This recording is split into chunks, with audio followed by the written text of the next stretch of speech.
I ain't gonna lie to you, BP. You got that and run the ones with a young boy. I thought that was you for a second. He out here catfishing you right now. Oh God. He got me fucked up. Got you looking bad. I thought you were getting into BDM and shit. I definitely can see how that was perceived.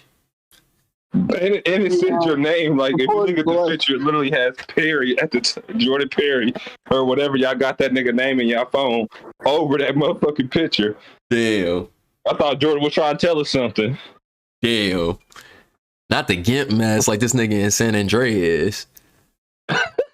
Yeah, that nigga had his nails painted and shit. That nigga Yon be supporting Balenciaga. Yeah, YB acting real different. Yeah. The nails painted. Not the I one don't think I ever seen it. My test results showed you that I don't care about shit like that. You're more of the person that would wear Balenciaga than me. So TCU was in a national championship. That's fucking crazy. Let's go. I said TCU was in the national championship. That shit's crazy. Yeah, that's wild. Did you Jan, did you end up picking your game yet? You know what game you gonna pick? Oh, I seen in the chat and I changed it. You had for game of the year. Those was game. I did the first games to look forward to. No. For the VR for Sandboxer. That's later. That's later. About that. Yeah. Not yet. I looked at the Fight Club one. I kind of think they'll have we can all fight at one time. I think that will have us people sitting out. Yeah. And now it's gonna take the time away. That motherfucker did look live though. Yeah, I'm trying to. You know me. I'm trying to run ahead, motherfuckers. That's definitely one that it's like where people go. I think at the time wasn't so limited. I want to go, but shit, I'm not even gonna lock myself in because I gotta work on Saturday. So I could be off anywhere from 5 to 10. So I don't even know. I feel that. Damn. That's understandable. That's respectable though, because niggas been in other situations with locking somebody in and then not being able to be there. So. Man, that nigga lucky he ain't on his fucking chair. Got on his ass. Try to fix your camera, Perry. Try to fix the camera. Yeah, you sitting sideways. Sitting sideways. Sitting sideways. Oh boy. Hey. Every time somebody say that, boy, that's all I hear. That little sound effect in the background. Oh.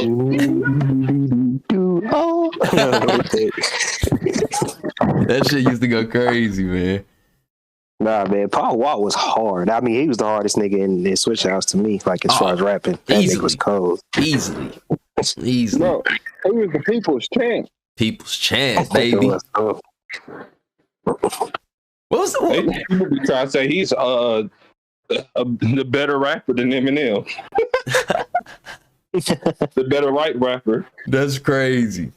Yeah. Well, shit. Nowadays, the way M been approaching shit, maybe you go back and compare it, but that's even still. That nigga Eminem said yabba dabba dabba dabba dude.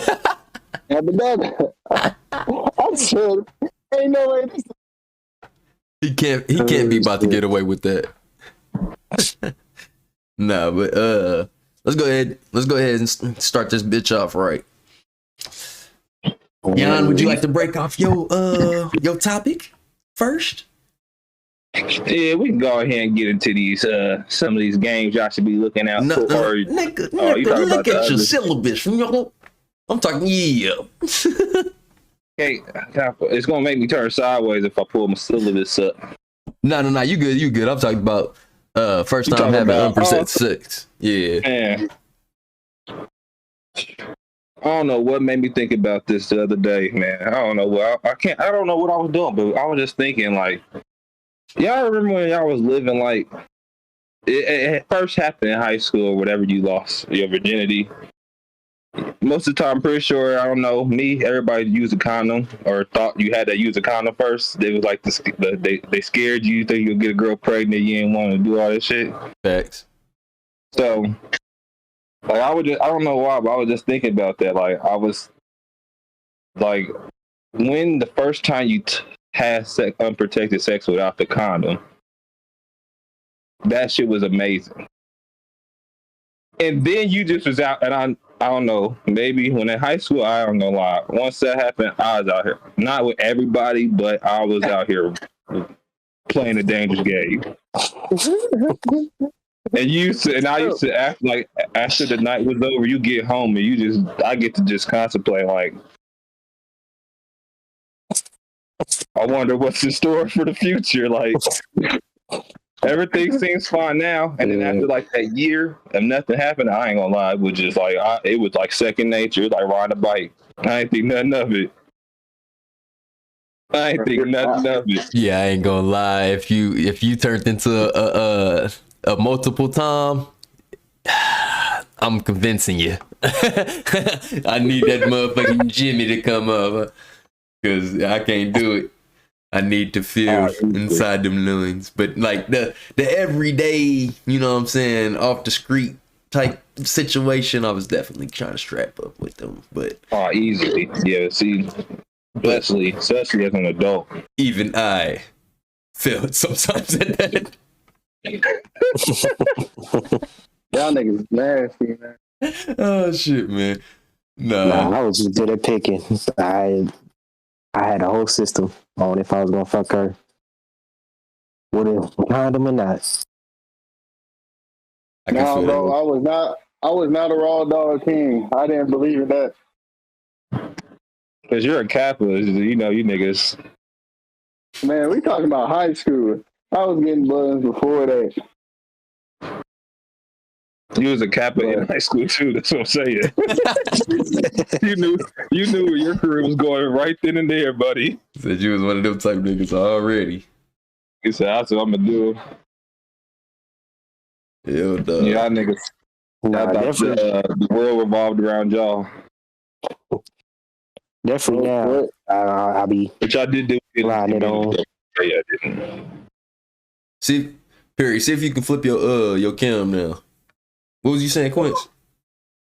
It looked good to me. That's what I was about to say. It should look good now. No, I'm trying to get him to fill up the camera so it can look better on the screen.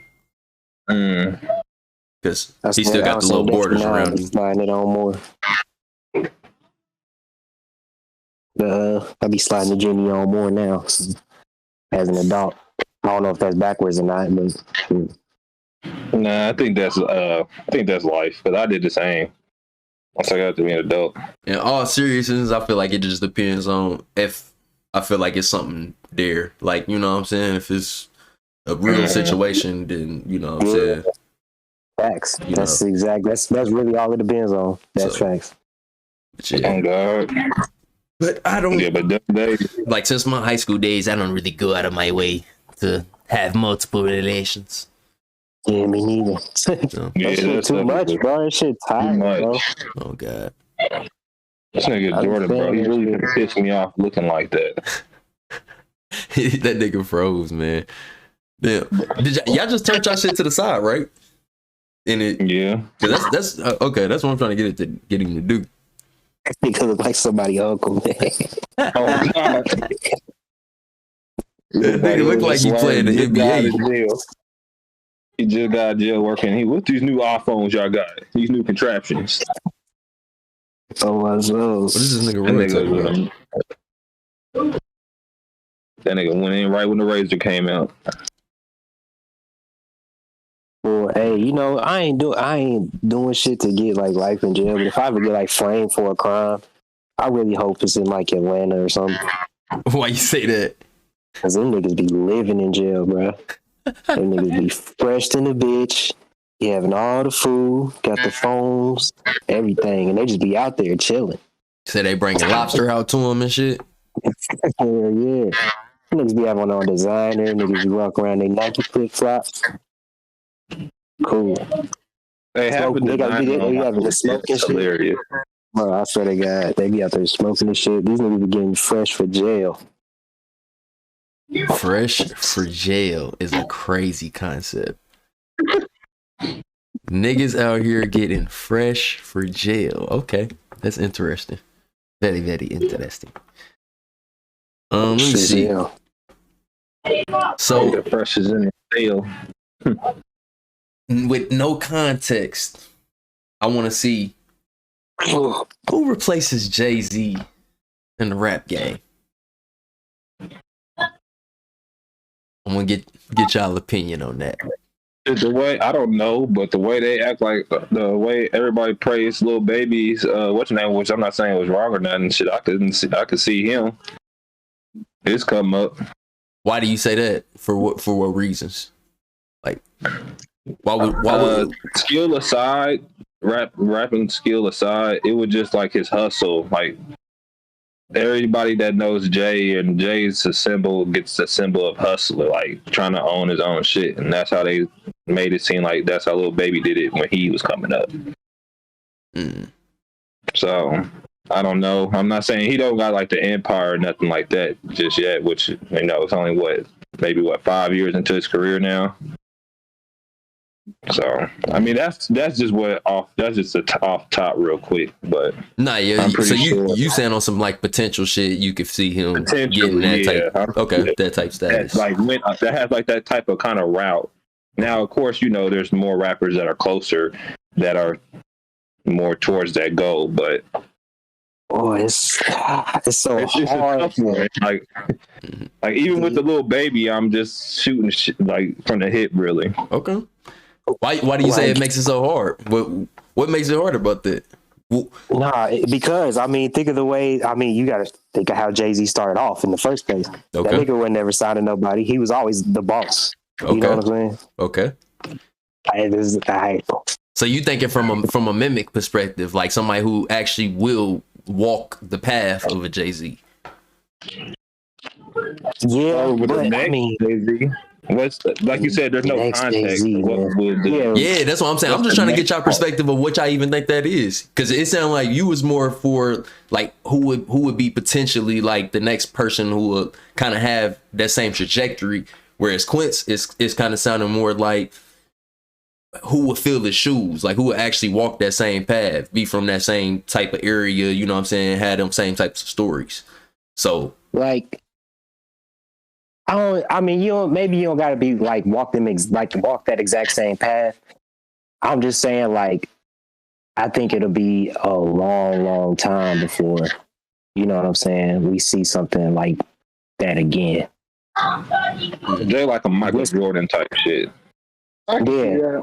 Just because of the path that he walked. Like I said, he started off as a boss already. You know what I'm saying? Like, so like that nigga's never been signed to anybody. So He signed himself. Yeah. That's why it's like, that's my kind of take too, because being the best like lyricist or rapper is subjective. Like a lot of people will sit here and tell you now that Jay's not the best. Some will tell you what's your name. Some people think Lil Wayne's the greatest ever. Some people think Jay is. Some people think Pac. Some people think Biggie. So I try to avoid the actual conversation of like skill wise or rapping ability wise, and just go towards something that can be more monetized, tangible. I don't know. The flip wasn't working with you, Perry. Wasn't fucking with you, Perry. It looks fine on my phone. Everything looks lined up on mine. I mean, cool, he not feeling it. I'm on a desktop, bro. It's probably not the same as the phone. That's why. Yeah. But like, I said, is flipping your phone not working? Like turning it to the side? No, if I turn it to the side, like.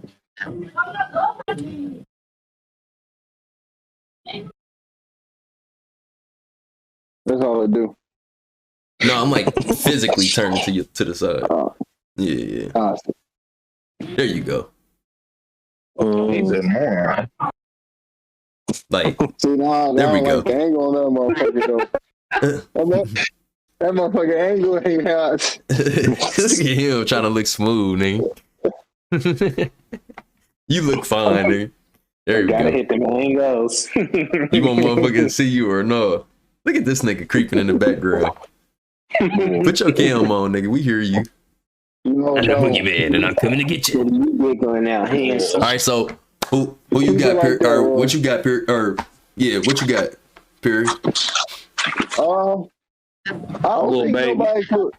No, I don't know nobody could really replace Jay-Z. Like, bro, that nigga is a mongrel. Like, what he did is like a hard feat to really repeat on another scale. Like, to repeat, like, have somebody do the same exact thing to get the money, the album. Like, his catalog and shit is ruthless. Like, to compare him to somebody right now, I think it's too premature. Like, to see try to get somebody who could try to replace him, I feel like it's just a little too early in niggas' career. There's some contenders possibly. Like, you got like not in a, I don't know, bro. To be a good rapper and to build a business, that is tough. Because like I was gonna say Gotti, but I don't really like CMG. Me personally, I don't like them niggas. Bro, He was a golfer. yeah, I'm a dolphin. I ain't gonna lie. I'm a dolphin. I'm a dolphin. That's a little biased. Hey, creepy ass nigga. Hit your video, nigga. That nigga got, hey. He back in the background. Shut your Beavis and Butthead ass up, nigga. Hit your cam. That's a sick ass. You hear this nigga in the background? This nigga crazy. Nigga, ain't none of us on camera laughing, nigga. You weird. Get your camera. Whoa. Yeah, bro. I'm at the. I didn't want us to see that he really looked like his little. I'm in my natural form. Look, he don't got his makeup on. He ain't trying to get in this motherfucker. Oh man, he don't got his little beard scruffles on right now. He took them bitches off. He don't want me to see them. So I can talk shit. I'm down bad. So, in all seriousness, the way that y'all answers came back. If that's the case, who was it that Beyonce said? Or who was it that replaced Jay when Beyonce said that a nigga was irreplaceable? Or was it irreplaceable? LeBron James. No, I know it. Gotta be LeBron. My nigga was beating them cheeks. Hey, when did that song come out? That was in like 05, 06, 07 maybe. Damn. I still don't think it was a motherfucker around that caliber around then though. But I don't think they was. I don't even think they was public then. Like, I don't even think niggas like. I mean, they had like that was definitely when they was together. They was together, but I don't think they was public. Is what I'm saying. They took a while. They took like motherfuckers knew they was together, but they took a long time before they actually came out and said they was together. Like, it was like. Maybe months before they got married is when they actually officially said they was together type shit. Yeah, because Blue was before, it was after they was married, wasn't she? I didn't really want to see some. I didn't want to see some videos on that because shit. Maybe my nostalgia is fucking me, but I remember ever since the video. I'm saying, bro, everybody knew. Like we just as the public we knew, but they never said it though. Like, they never officially said it till way later, like, not long before they got married. So you don't think it was Jay that was replaced? Maybe it was, maybe it wasn't. It was LeBron James. Maybe all that the cheating shit happened around that time, and she was talking about that song. She was ahead of her time. Oh, no, I just... ahead of her time. Either way, that's some what the fuck type shit, and it's what the fuck type podcast. And I'm the host, Wolski the Broski.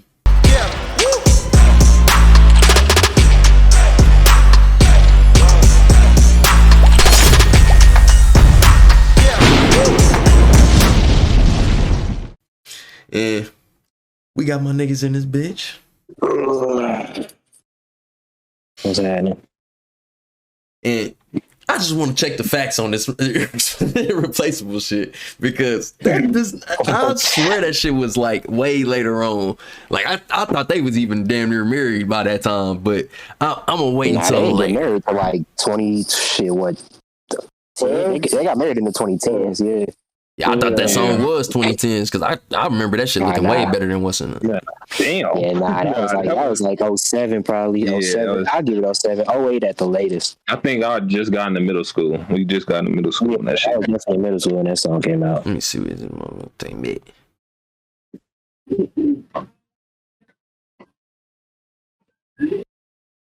Now I'm really interested. That boy say, I'm locked in, y'all. Hold on. Go ahead and start the next topic. I'll bring it up. Yeah. Nah, yeah, it's 06. Damn. I said my nostalgia might be playing tricks on me. That was a minute ago.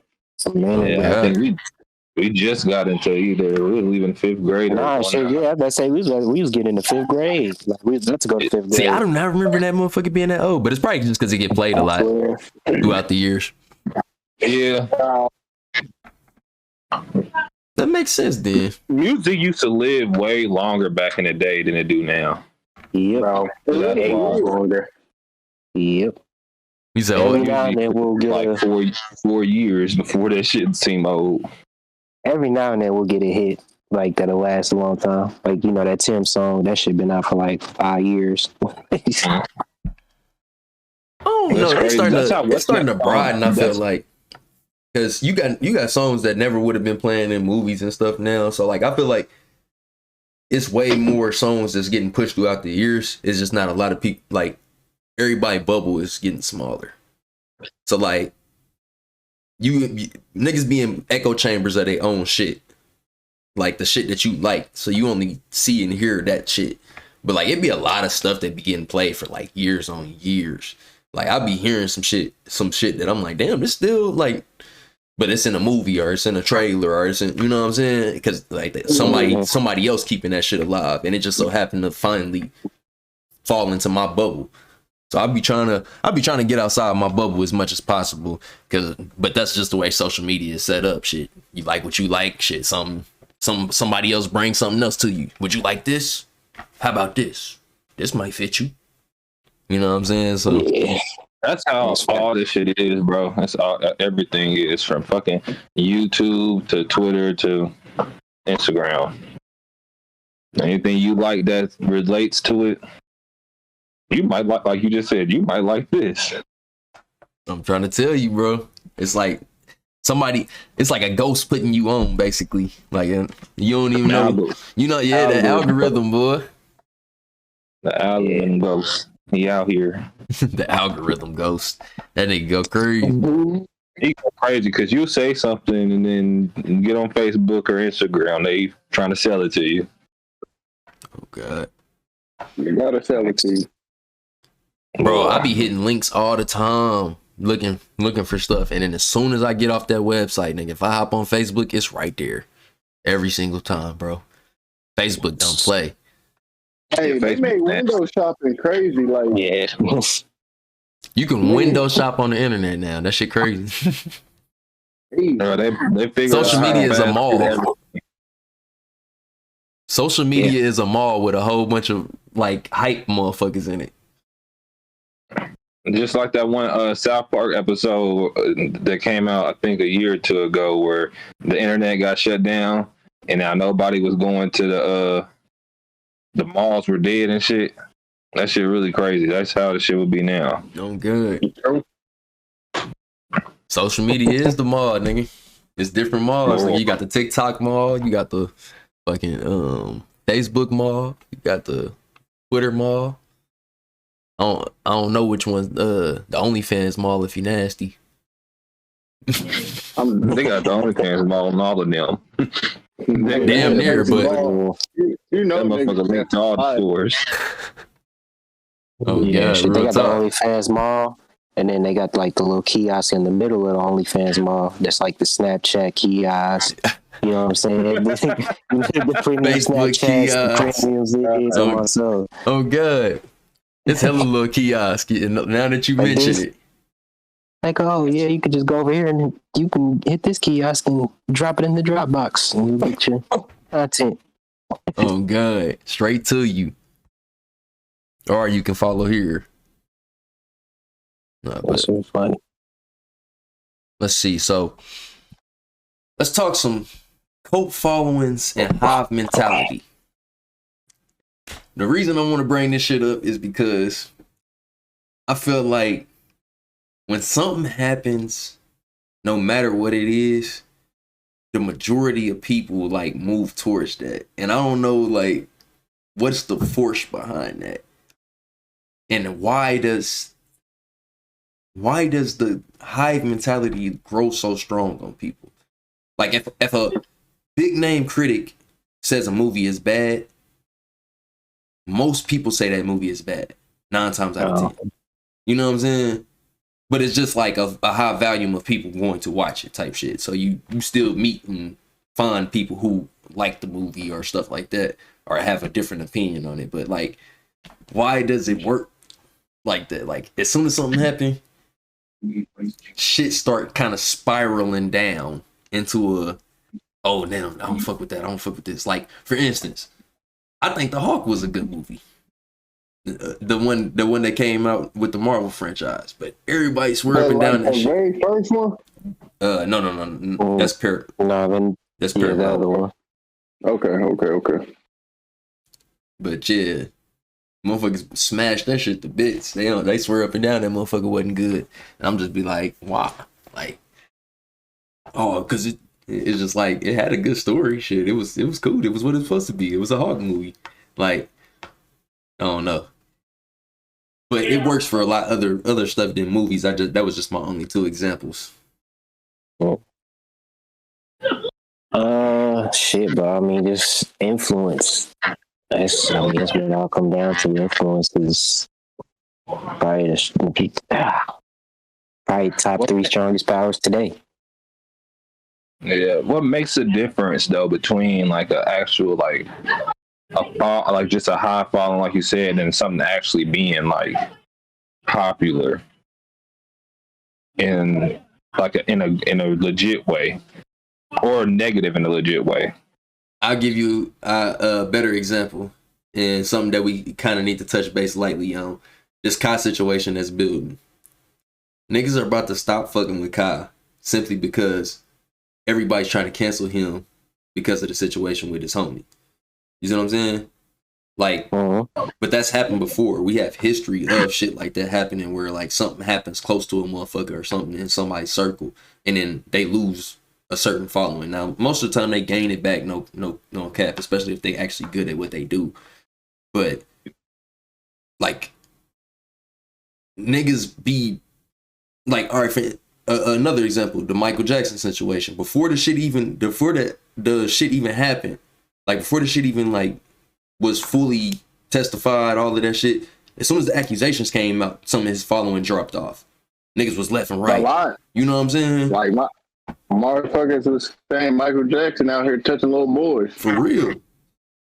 And that's like crazy to me that like you can just somebody that you've been rocking with, somebody that you've been like listening to them the whole time, you damn near built some of your shit off of them. You know what I'm saying? Because that's how like life works.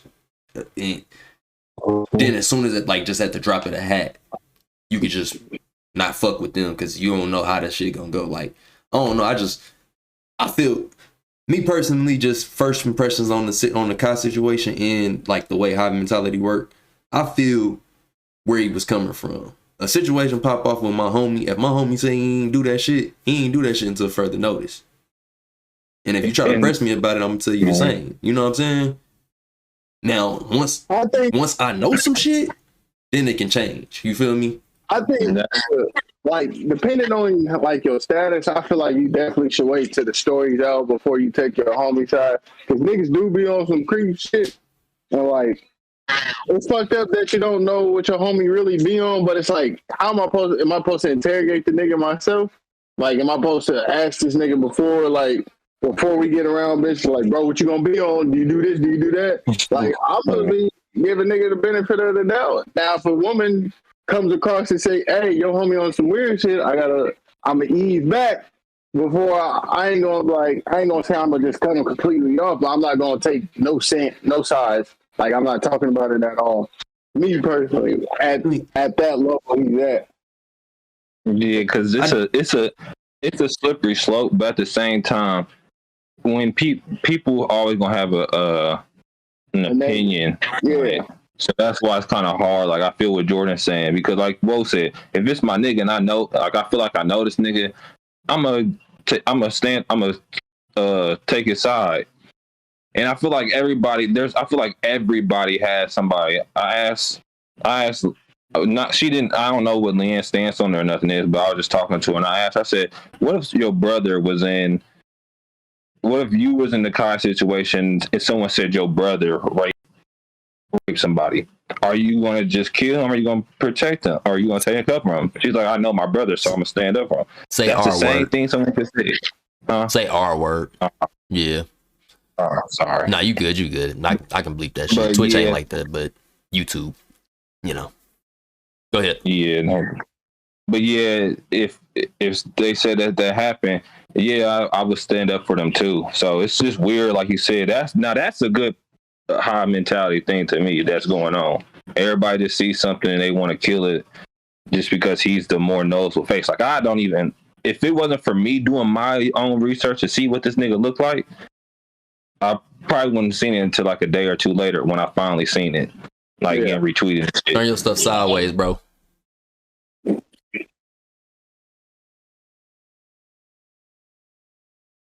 niggas always do the camera first? There we He go. said sideways. Okay. He said sideways. Sideways. That nigga flipped that motherfucker. But only reason I say that is because, like, I'm talking about day one. Like my day one, I know that's not happening. At least I feel like I know that's not happening. So until you know what I'm saying. So until I actually know facts, but I wouldn't have dropped a video on it either. Y'all can question me about it and stuff like that, but unless we actually in face to face, I'm not talking about it. I just ignore the comments and stuff until further notice. You know what I'm saying? Because that's really not me. But at the same time, you're not about to. Like... Go ahead. No, I was gonna say I think he should have just really tried to avoid as much situations. Like you said, if it has nothing to do with you, you shouldn't really be talking too much about the situation. Not on YouTube.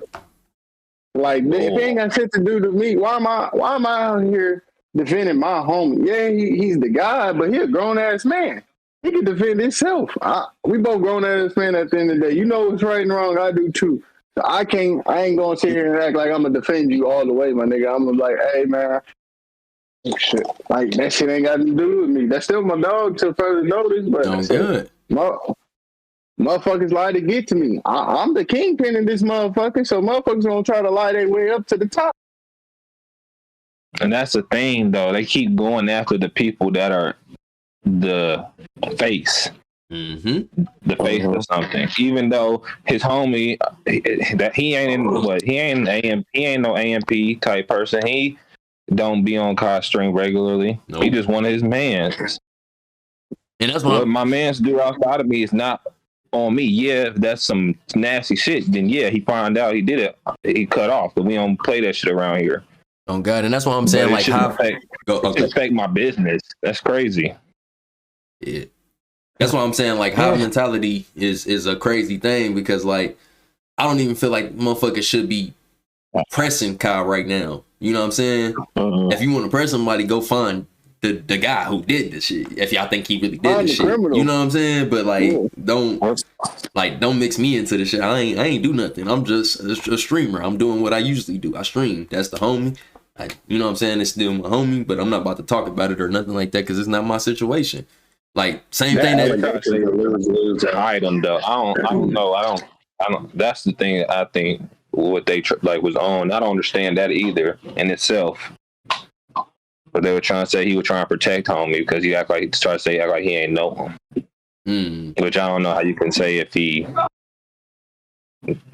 was doing that. They said that he asked him who it was, and he said he didn't know. Then they showed a picture of him, and they like, I don't know. Then he said when he showed him a picture of him with him, then that's when they said, oh, I know him now. But he could have kept denying it too then. But still, I don't see how that's protected unless that nigga done probably. What? He probably done shook a million hands by now. You don't know everybody he done took a picture with. That don't mean shit. I wouldn't. Exactly. But that's neither here nor there. Let's wait until more stuff come out about it before we get to really going in on a good way for him to handle it no matter what in that situation? Like what would be the best outcome? You know, either way. That's what I was going to say. There's no way there's no good way to handle it. You lose regardless either of way, what he does, he's going to be criticized. Oh yeah, because if he takes up for the people, if he stands on what the internet want him to do, then he's ostracizing his homie. And what if his homie really didn't do it? Then you make your mans feel like, damn. Yeah, now you're a dickhead. Yeah, now, and that's that. It's just you look bad in the public because you're defending a so-called offender. This guy gets it. Yeah. That's what I'm saying, bro. Like, I really, that's why I love these cams, bro, because you can really see where I'm like, hey, this guy gets it. For real. Because, like, why would I address something that I'm not in? Like, it's crazy that motherfuckers is even bringing it to his plate. Like, so there's nothing to talk about because I don't know if he did or didn't. You know what I'm saying? My friend, I would expect for him to be more of some shit like let me handle it, don't say nothing about it. Like I'm the one that got to walk through that storm, especially with the status that, you know what I'm saying, Kai's in general. Like if let's say one of y'all up there, you know what I'm saying, and I'm not really in the limelight like that, and then I do some nut shit, why would I even put your name in it to begin? I would have been like, I might fuck around and be like, I don't even know Kai. Like even if that's my main man, just off the strip, like I don't even know him. Like I gotta go through this court. I gotta go through the whole R-word shit. Like it's more the story though too that plays into it too though. Like the whole situation. That's kind of why they bring it to his door, which is still crazy to me. But I wouldn't talk about it. He probably got a white PR team like who really don't know how to handle street shit or like actual shit. Like they probably tell that nigga, man, like blame your friend, fuck everybody. Say sorry, you're sorry about everything. I'd have told that nigga, give me your phone, cuz nigga, do that regular stream shit, yeah, nigga, make them niggas laugh out there, nigga. Oh god, don't worry about none of that. Regular, keep it moving, just like a regular day. I mean, but the thing is, that part is kind of on him because he been trying to say something like the way he was explaining it on how he went about it. You know, as soon as he heard. He went to the police and he went to his team or whatever, and they told him not to say shit. They told him to disassociate with both the victim and the, accused at the time, and just shut the fuck up. And then they had to give him a green light to say something. Yeah, they gave him the green light that like, yeah, here you can say something if you want to, and that's kind of his choice to say something. Mm-hmm. I don't left that shit. I would have, and that's the thing. I'd have left that shit alone. As soon as the girl would have said something to me about it. Yeah, but I don't know, man. He's a Twitch streamer, though. I mean, you think he could really get just on Twitch and like? Nah, because the person saying that shit out loud. This is what I'm saying though. Like, there's instances where like a chat spam stuff and you just ignore those people. Like you said once at the beginning, hey, look, I ain't got nothing to do with it. I'm not answering none of those questions. They can spam it as much as they want to, but they just gonna end up leaving. If like your shit gonna spike because you gonna have a whole bunch of motherfuckers that's in there only for the questions, and then the people who gonna remain after they understand that you not gonna answer the questions, which is still 90,000 people, which is crazy to me. But like they're still gonna be there. They're not gonna be worried about that shit. At least I don't think, because I've seen many instances where that's happened, where a motherfucker like on some even more serious allegations than this. Now this is a bigger streamer, so it could look a lot different, but I think it'll still be a core motherfucker, like some core motherfuckers that'll want to be there watching the stream versus actually just spamming him the same fucking question over and over and over again. But it's still gonna be some motherfuckers that they are spamming. I just don't I don't think he gonna be. If you really wanted to, you can ignore it because it's just a chat. You feel me? Shoot, put your stuff in stream or sub only mode. You feel me? Yeah. Oh, okay. Overall, I do want to say like he didn't handle this the worst. You know what I'm saying? No, not at all. Especially for like just his situation. Period. He young as fuck, bro. He been out on his own since like 19, and he been fucking rich since he was 19. Like this nigga's from a 2-bedroom apartment in the Bronx. You know what I'm saying? Like the way he handled this was much better than a lot of niggas like in his same mold. You know what I'm saying? Would handle it. I totally agree with that. I'm not He saying didn't handle it. And all his chat, most of his chat is kids and shit. Like most of his fans are kids and shit. So a lot of them niggas don't even really understand. You know what I'm saying? Like the whole situation. Exactly. And I don't even think Kai's ever been even close to a situation like this. Oh, no. So you know what I'm saying? So but what I'm talking about is what I would have did in the situation. I feel like he did pretty good too. You know, it just the way the from the videos I seen, it was the way he was talking about it and kind of playing his own detective is what everybody really talking about. You know what I'm saying? But like the fact that they brought him into it is what's crazy to me. That's the crazy part. What is he doing? Is he doing like this nigga Jordan Hill? Is he doing like is he doing like what 60, 70,000 a day on streaming? Oh, he gets like 80, 90,000. Yeah, he's closer to 80, 90. Yeah. How much is a football arena? Like how much is an arena sellout? He's down there doing arenas every day, ain't it? Ain't that more than an arena? Way more. It's about an arena, yeah. I was thinking a stadium, but yeah, an arena, yeah, that's more. I was about to say it's usually like 60,000 in an arena. Yeah, it's like 50, 60 in the arena. That's really crazy to think about. He's doing stadium in the morning. Waking up to an arena. 20 no. Check this. 24-hour screen stadiums. You feel me? Yeah. This nigga going nuts. Motherfuckers will be on there when he too. This nigga will really do a 24-hour stream. That's what I'm saying, bro. From the crib, a whole festival. This nigga doing Laughing-Palooza in his house. No, but at least he's actually doing shit to entertain him. It's not like the niggas don't do shit. Oh no. The nigga's entertaining. If I was a young motherfucker, this nigga's funny. Yeah. It's just that he make content for younger motherfuckers though. So yeah, that's all. Yep. But back to the real topic though. So like, what do y'all think drives that hive mentality? Like, is there anything that could stop the hive mentality? Do y'all feel like it's on some conspiracy shit, like a controlling agent?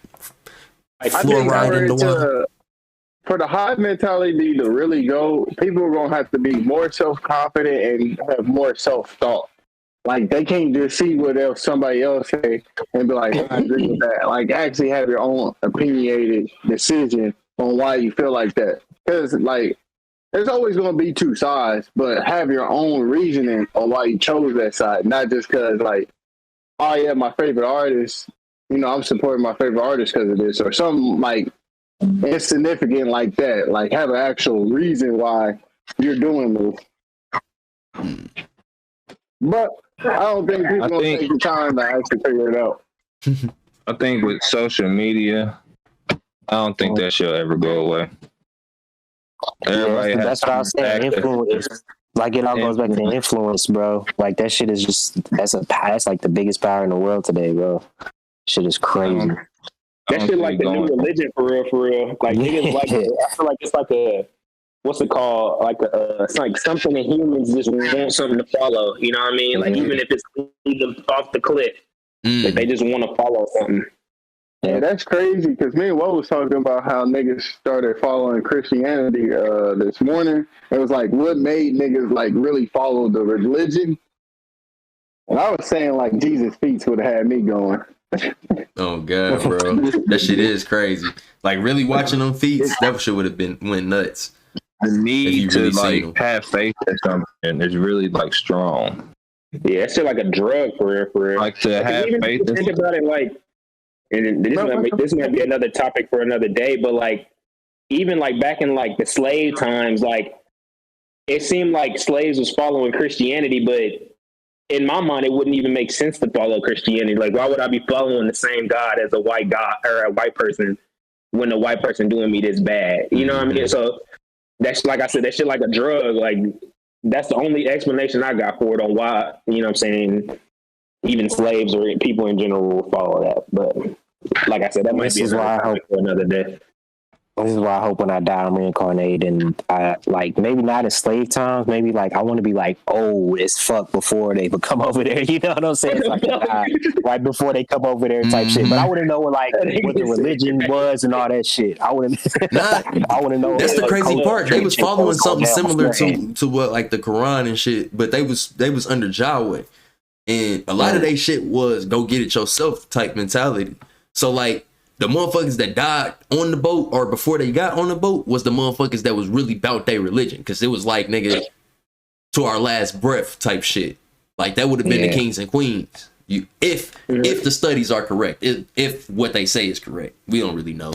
But that's what they was doing. Like, so the niggas that was jumping off the boats, the niggas that was like killed by any means, dying on the sands, you know what I'm saying? Before they gotten chained. You know what I'm saying? And the motherfuckers who was dying on the plantation from trying to kill the masses and stuff like that, or the seerers or shit like that. So anybody else who fell in line, like, damn, that's tough. That's tough. But it's okay though, because a lot of them motherfuckers got their nuts off and let they wives bring us into the next generation. So we still kings and queens out here, my brothers. It's all right. Yeah, I think more. It could have been either life. What's that shit? Life preservation probably kicked in too. Oh yeah. It probably wasn't like a thing. Like you can still follow. You can have a religion, but if you don't like have to practice that motherfucker, like to show like that shit really going down, shit really hit the fan, you don't know. Some motherfuckers, you know, off tops is hard body. They gon' I say I'm gonna do it, and then when the time happens, I'm gonna do it. And then there's some that I think I'll do it, and then I will do it. And then there's some that think they won't, and then there's some that like, you know what, it's my life or death. I'm taking my life. No, but look, it's a lot of situations that could have pulled you away from it. So it's not to say that everybody. Yeah. That's why I said we could still be kings and queens, because it's not to say that everybody who was on that boat was pussy or something like that. It's just to say that they had different situations than the motherfuckers who was supposed to stand. You know what I'm saying? Yeah. Like the motherfuckers who would be like a pussy in that situation. If I like, it would be like soldiers that drop their weapons. You know what I'm saying? But anybody else, like, man, if I'm the king and my wife is pregnant, man, I'm not about to fight y'all right now. I gotta live to see my, you know what I'm saying, my son into, or you know what I'm saying, Or I might be thinking differently. You know what I'm saying? And my wife might have told me go ride. You know what I'm saying? I'm gonna make sure you're good. You feel me? My kid, no shit like that. Yeah, you know what I'm saying? That's two different. Yeah, there is two different ways to think about that. You feel me? It's a lot of different situations that could put you into it. What's up? Not too long ago, I was arguing with my nigga at work. You know, we was talking about and he was just talking about like back when he was saying like slavery was a choice and shit. He was talking about how he agrees because, you know, motherfuckers are like, oh, you either die or you come on. But it's like, I mean, is that really like a real choice? You feel me? Yeah, that's like, a lot of motherfuckers that got shit to live for. Black and white. That's, you know what I'm saying? There's a lot of motherfuckers that got shit to live for. And you know what I'm saying? And they don't know what they're going to see, or they don't know the opportunities they can get when they get over there. So, like, they don't know what's going on at all, really. So, shit. Yeah. For all we know, nigga, them motherfuckers could have pulled a little round robin trick. You know what I'm saying? They could have pulled up, seen what, okay, y'all respect gold. All right, we gonna pull off for a second, find some gold, come back with it, you know what I'm saying, a barrel of that shit. Whoa. Hey, we got this over here. Hop on this motherfucker. Before niggas know what's going on, we haven't. And you know how they did the same thing with the motherfuckers that was on American soil. You know what I'm saying? These niggas gave them dirty rags and got all the motherfuckers sick type shit. You like, they thieves in the night. You know what I'm saying? When it comes to that conqueror shit, I ain't even talking about white people. I don't want motherfuckers to think I'm talking about white people. It's the conqueror mentality. You would do anything to get your people where you want them to be at. If you want to take that land and motherfuckers ain't going, and you know, oh shit, war finna be too deadly, niggas will do some crazy shit. It's outsmarting. You know what I'm saying? We pull back up with this gold. Now we got these niggas loose. We gonna have dinner on this boat, nigga. When they wake up, everybody in chains. What the fuck? Where our weapons at? Nah, nigga, don't worry about that. Don't worry about that. Y'all good. Y'all going exactly where we asked y'all to go. You feel me? Damn. They got that Ed One flip from the Boondocks. He wanted that park. He want that park across the street, so he got granddad to open up the itis. On good. Made the neighborhood go bad. Yup. And they finally sold him that park. On He's good. out here finessing. They gonna find a way how to get their shit. Yeah. Oh God. They don't need to always strong worm you out the shit. They'll let you fuck yourself over. You know what I'm saying? Hey, y'all like go, and it might not even have been a finesse. Shit, it could have been mutiny. You know what I'm saying? They came back with that barrel of gold, showed it to the lesser motherfuckers. Hey, you know what I'm saying? If y'all give us this piece of land, or whatever else that we trying to trade for or do, you know what I'm saying? Give us y'all kings and queens, then y'all can be in power. We don't know. That one movie was a good example on like the tribe selling to other tribes. You know, you talking about Apocalypse movie?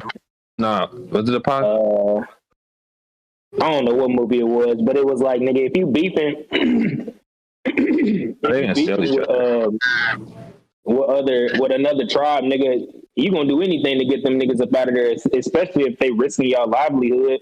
Nigga, I'm gonna capture them and then sell them to the what you was calling them? I don't want to call it white domination, but conquer. Yeah. Like I'm a capture my enemy and then just sell them, and then after a while, if I'm taking over this whole tribe, they're gonna have a whole tribe in chains off the strength of me getting them out of there. You know what I'm saying? Or strong arm for your tribe. I couldn't hear you. Or strong arm them to work for your tribe. Exactly. That's the best. That's the best. I mean, in hindsight, that's the best option, because once you start selling niggas to them, you only gonna have a few people to sell. Then they gonna try to come get your ass. Mm-hmm. That's a conquering mentality. They gonna and that's exactly what they did, nigga. They loosened us up through slavery, nigga, and then came back and got all of the diamonds. The finesse, I'm telling you, that was the biggest. That's the biggest finesse kings of the conquerors. Oh God, bro! Anybody who can conquer, bro, working together, nigga. And that brings us straight into our next topic, but that dark triad shit, man. You don't see no soul. They had to be like 75th percentile of dark, like just dark, 75% plus darker than everybody else. Like, nigga, I don't hear about nobody.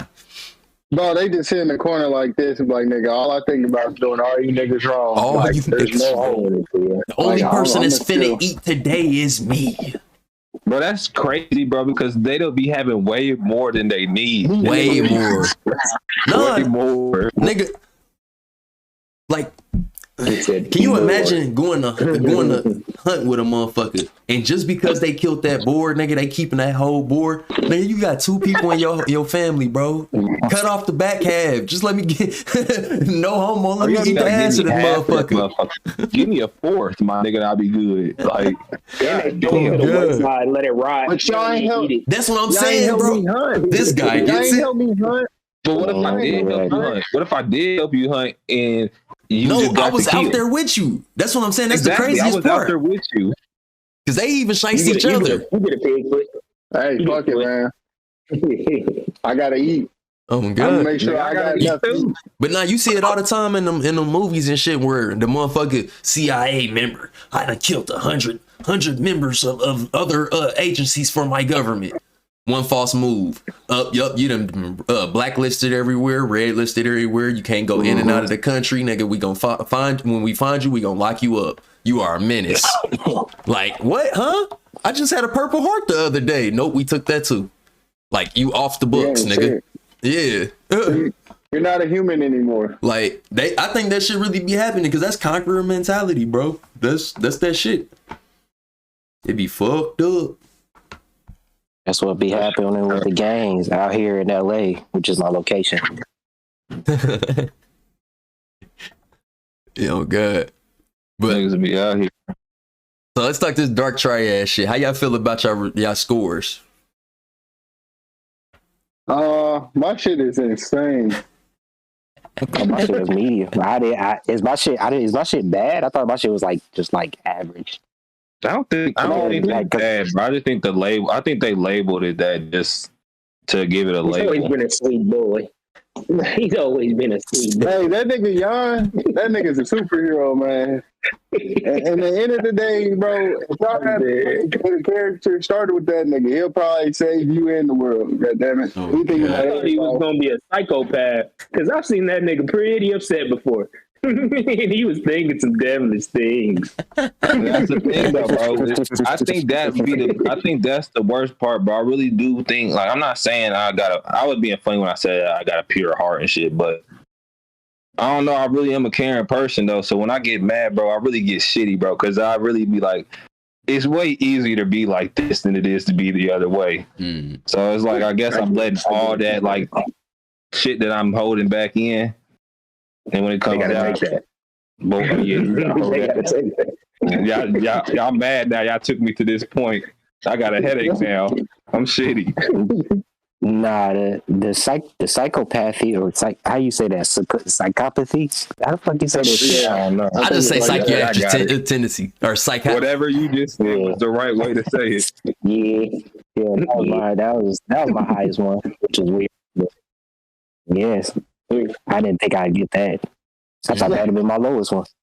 See, and I felt like it was a lot of that, bro, because I didn't feel like I had, like, my shit, I don't feel like a narcissist. I don't know. I don't feel, but I feel like I do be scheming. Now, that's not necessarily on, like, I feel like I'm meticulous. Let me say it like that. I don't be scheming on niggas, but I'm very meticulous. Like, if I say, and y'all probably see it all the time, nigga, I be fucking turning into the general manager on y'all sometimes, like, nigga, about the podcast. Like, if I say a certain time, nigga, I'm gonna be there on time, so I expect everybody else to be there on time, and it just make me go crazy when niggas is not, cause it's like, nigga, so y'all don't respect this shit no more, nah? Like, I don't know. That's narcissism, though. I'm gonna kill y'all niggas. I think everybody need that though in the group. Your standard though. Okay. See, that's probably why my narcissism was so high then. I feel like everybody has. Yeah, I feel like everybody should. I feel like for a narcissist, they think that everybody should be like that, so it feeds even more into the narcissism, if that makes sense. Like, the definition that I got from it was someone that holds themselves to a higher standard, that holds themselves higher than others in a way. Shouldn't everybody? You know what I mean? Like, I think everybody should think like that. So, and I think that feeds into a narcissist. Someone that like you said, thinks but to like an extravagant level though, like unrealistic. Like, you think you're above everybody in an unrealistic way, and it's not what it is at all. No, like, all right, let me. When I think of narcissism, that's what I think. That is. But like, this is how I be looking at it, bro. Like, if I see a homeless motherfucker, I feel no sympathy for that nigga. Whatever you put you there, I can never. That's how I feel. But I shouldn't, because I know that nigga human just like me. It could have been hella circumstances back to back to back, and he just got fucked up for a second in a rut. Boom, there you is. You know what I'm saying? But I feel like, me personally, I would never. So if that makes me what it's saying, then that's what it is. But I don't think that it's that either, because I agree with you, but I have compassion to an extent. Like, I'm not gonna always give this motherfucker some money, but I might feel like, damn, that sucks that you're in that position. But I also feel like you. I will never let myself get like that. I have people in my life that I know will never let me get like that. So the fact that happened is like, damn, cuz what happened in your life that you got to that position? Like, it makes you think. Are you a shitty person? I'm gonna be honest. Nobody else in your life is gonna fuck with you and just go let you be out here, or are you that fucked up type prideful that you're not gonna take any handouts, but then at the same time you're not doing anything to fucking make your life any better? So I think it could be either or. I think he's a narcissist. Homeless people are narcissists. Two in this too. Like, I can see that. It depends on the area. Hold on. I think it's niggas in Cali who just like fucking, man, it's not that bad. Oh no, yeah. Certain situations I can see it. But like, being homeless in New York, like, nigga, all you got is a bubble coat and a box to your name. Now that's crazy. You see what I'm saying? Homeless in New York is crazy. A bubble coat and a box to your name. They should really get paid, bro. That's really I'm That's man moved. versus wild. For real, bro. That's harsh conditions. Like I can understand because like in Cali, nigga, you would go through like you go through a tunnel, nigga, and they got like, all right, in the underpass, nigga, it'd be like grassy area and stuff. Nigga, they got tents on tents with like pallets made and shit. Like it's a culture out there. You know, niggas know shit. We ain't paying for this shit. That's damn near how it is, and they'll find somewhere to go shit, shower, shave, and be cool. Niggas like, I'm not working, bro. Nothing that I want to do that make money is appealing enough for me to spend at least 8 hours there to do, which is fucking crazy. I ain't getting no job. I don't need nothing. Not even on no funny shit. I wonder when that moment hits. Like, you know what I mean? Like, oh, I'm assed out. Like, I don't know how to. I'm assed out. Fuck it. That motherfucker hit you like God. You know, in Monopoly, when you go broke, like you know you about to go broke. You know what I mean? That bankruptcy film can start kicking in. Bro, you start feeling it. Your hands go sweat in the bitch. You like, God damn, this is Monopoly. I wonder how niggas go through this in real life. Hell no. Like the next morning, you just like, well, here we are. Damn, niggas get evicted. Here we are in New York. It's tough though, nonetheless. Bro, you have to hop on a Greyhound, bro. Get up out of there. I gotta find a place warm. My last $60 gotta go to, bro. Hey, just please don't kick me off. I swear I'll be quiet. Just get me as far as you can that way. Like, take me far west as you can. I know it say I'm only supposed to go one city, but please, bro, just keep driving as far as you can that way. I don't got enough for another ticket. Just keep driving. He's like, this your stop. Keep driving. Your stop. End of the line, buddy. Please. No, he about to get the same amount of money if he let me get on it or stay off that bitch. That's crazy. Oh, good. He said, I wish I could. I wish I could, man. You can't. I gotta take a leak, bro. Y'all keep on shopping. Nigga gonna hit you like, I can't do nothing for you. So, hey, this is your stop. Like, nigga, keep driving. Like, shut up, bro. You making it hot. He still got 6 more hours in the day. I'm gonna look back in the mirror and be like, hey, next one is you.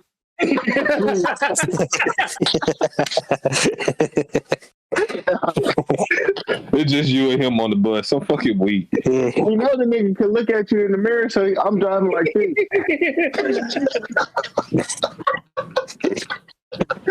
Hey, you gotta get off. That nigga hell. That nigga sit there acting like he don't see you looking at him. Still there hiding behind the seat.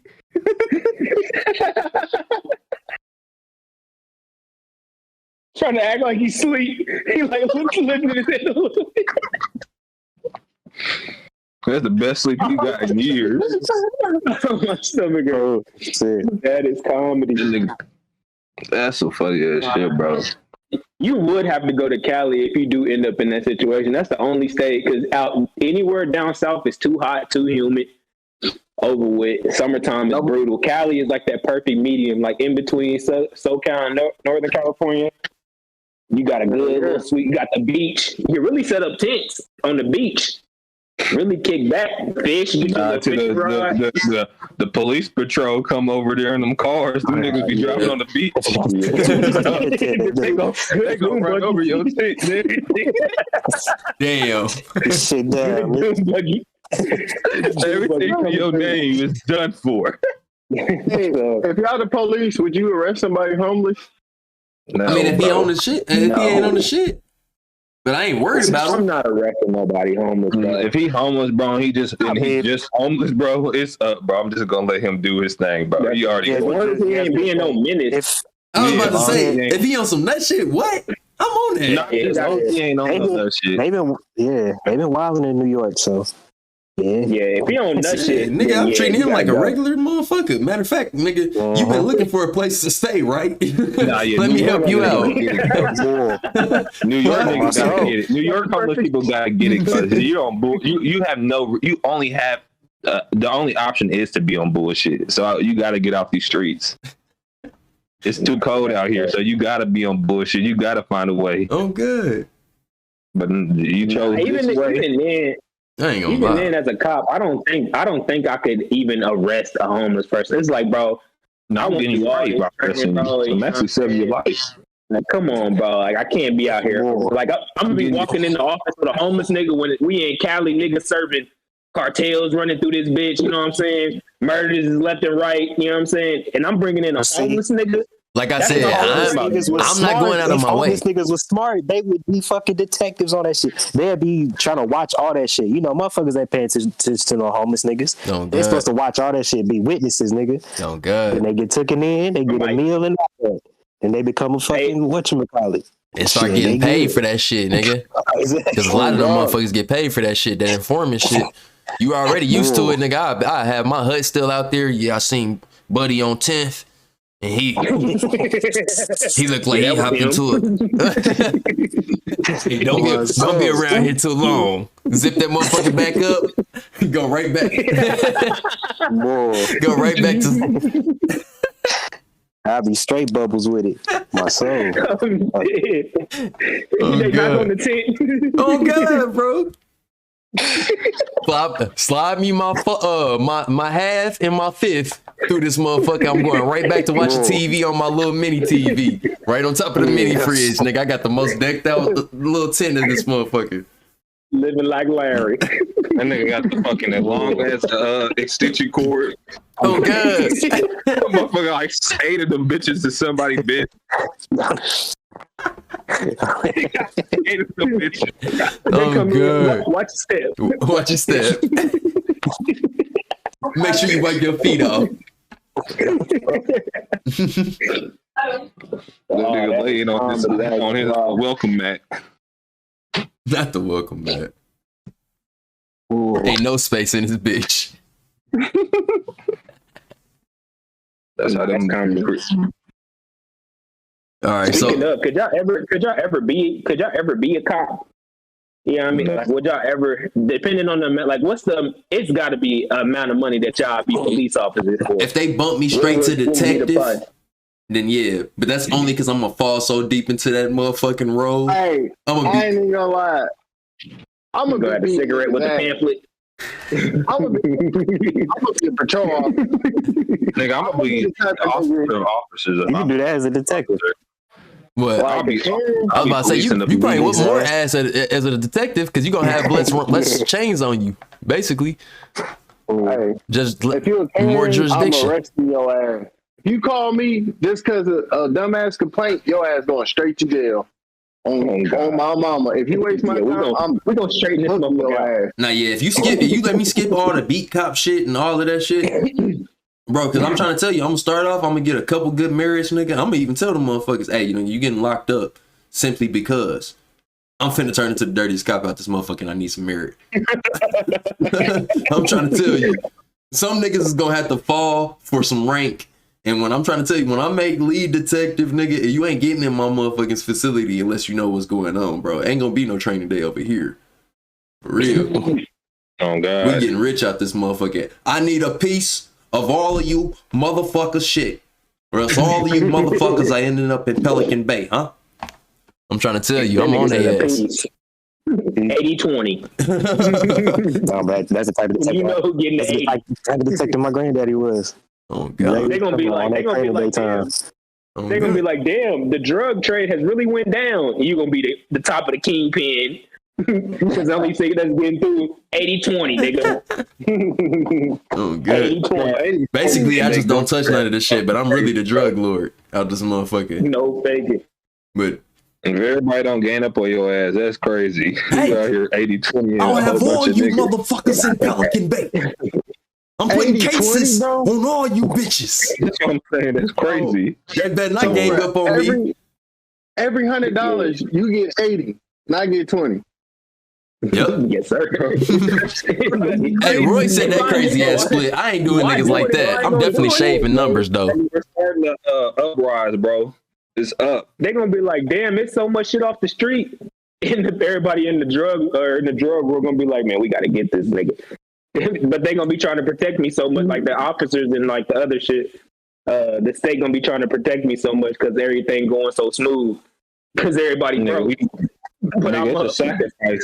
We sent a sacrificial lamb, nigga, to get your ass off the streets, nigga. That 80-20 is crazy. No, God. I ain't under Roy jurisdiction. I'm telling you, we putting a bullet in this nigga back and mopping him up. That's too much. Oh, God, bro. It's stepping on everybody now. I might as well get out the drug game. I ain't making shit. I'm losing. I'm gonna be like, I'm gonna get you right. If you don't take me to jail, the plug's gonna kill me. One of y'all niggas will get me together. So like, what is it? I'm basically working a 9 to 5 at this point, but it comes with too many safety hazards. Nigga, I make money working at motherfucking Wendy's, nigga. Oh, shit. Too many safety hazards. But I need it all. Nah, I need 10% from everybody in the city. Everybody. And that's respectable. 10%. Turn a blind eye. Oh God. But I'm still gonna know everything. So nigga, you better be real squeaky fucking clean, because I'm still doing my job. All right. You better understand that. I always gotta have a New York accent if I'm a detective. You gotta understand. All right. You motherfuckers. You better understand that. Like, but nah, for real though, I'm trying to tell you, I need my 10% in every fucking thing that you do. I'm finding you, nigga. Talk like a motherfucking, like Dave Chappelle said back in the 1920s, bad guy. See? I need some of that, you know? I'm gonna need some of that, yeah, see? What's up? Niggas got off work, You all good. Oh, But nah, they got some fucking lunatics, by the way. I just want to put that shit out there. You niggas are crazy. Some dark ass niggas. yo, nah. But nah, yeah, I'm putting cases on everybody, bro. I'm still out there doing my job, nigga. If I catch you doing anything, nigga, what buddy do when he put him into the locker? He start putting the flicking the bullets out the thing. Said, yeah, nigga, that's 1, 2. I'm putting years on these. Yeah, what you got for that? How you gonna pay me for that? Like, everything costs, nigga. everything. But at least I can still make a fortune. Like if I'm squeaky clean, do anything I'm supposed to, pay off the man, I'm cool. This nigga Roy, that nigga said 80-20, bro. There's nothing you can do. Nothing you can do, bro. We gotta shoot this nigga. Walk out the meeting, nigga. We gotta shoot this nigga. Talking about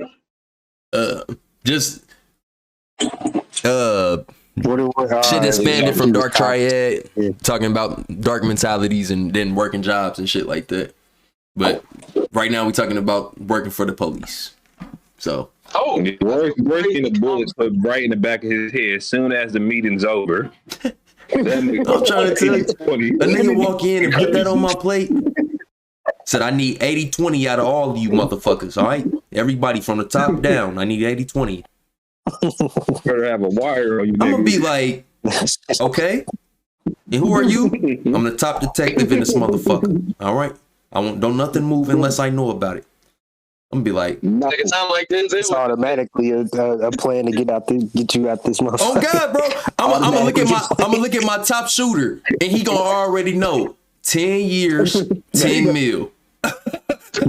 10 years, 10 mil, because this nigga got to get mopped off the floor. But we gonna get him out. We gonna get him out on something, nigga. He's trying to eliminate the drug game in this city, obviously. See. Oh God, bro. And that's probably the best plan to get niggas. If that work, that's probably the best plan to get drugs off the street. Like that nigga will single-handedly get drugs off the street. 80-20. Oh God, what? Ain't nobody gonna be able to play the plug. Man, niggas gonna kill that nigga. I'm not gonna last long. For that run, I'm up. Get a bullet in the back of his head. For that run, I'm not having a long run. I ain't gonna fake it. If I was one of the niggas, I'm plotting on you, no cap. You can't handle it. I'm not making no profit. You're going down. Sorry. I'm gonna team up with these niggas. You gotta hold 80 in on that to get that shit off. Damn near. Hold on, say it again, yeah. You going? You try to go on a solo mission with that? It's up. The whole department got to be involved for real, for real. Shit, even with that, that's just more heads. Now you asking for more shit because niggas gonna get greedy. Niggas gonna want more. Nah, this ain't gonna work. That's a slippery slope. As soon as niggas realize that they just paying the plug, basically, you done. If you wasn't already done before. I low-key would want to see them, like, the police take the dark triad test. Like, everybody on the force. See how many dark motherfuckers is in that motherfucker. Probably just lie through that motherfucker, though. Turn your camera to the side, or turn your phone to the side when you can, Trotter. There we go. Yep. But yeah, nah, that shit crazy, bro. Motherfuckers be lying left and right. We wouldn't get no solid answers out of them. All of them be talking about, oh yeah, I was 80% lighthearted. Niggas done forged the test. Told you we were good cops. Yeah, I bet. You said what, Jan? Is there such thing as a good cop? Probably. Like if a nigga stop to somebody across the street or like that's get a police a cat out the street. Yeah, that's a police officer. Police officer lose his job. A cop I don't think there's any more going war. A good police officer does his job. You gotta recheck the router, bro. That's ass. Oh God, you pinging like a mug. Nah. That boy shit. But nah, I think you can. Good.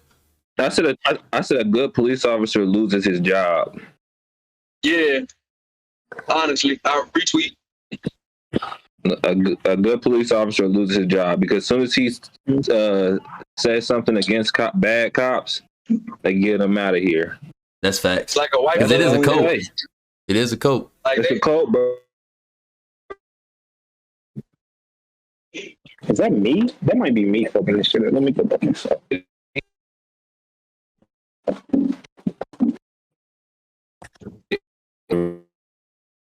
I'll say this motherfucker pinging all over the place. I'm going on. Yeah, it's all over the place, but it's all right. It's just some what the fuck type shit going on, man. Y'all know how it be with this new technology and shit. What the fuck type internet? God damn it.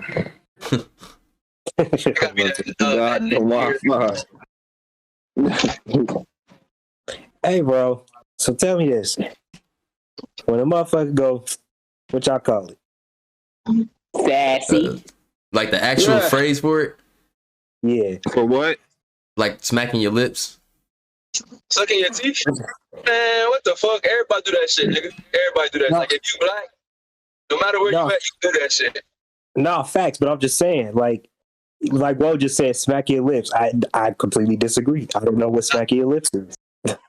Smacking your lips, that's what niggas eating loud. That's what I thought it was.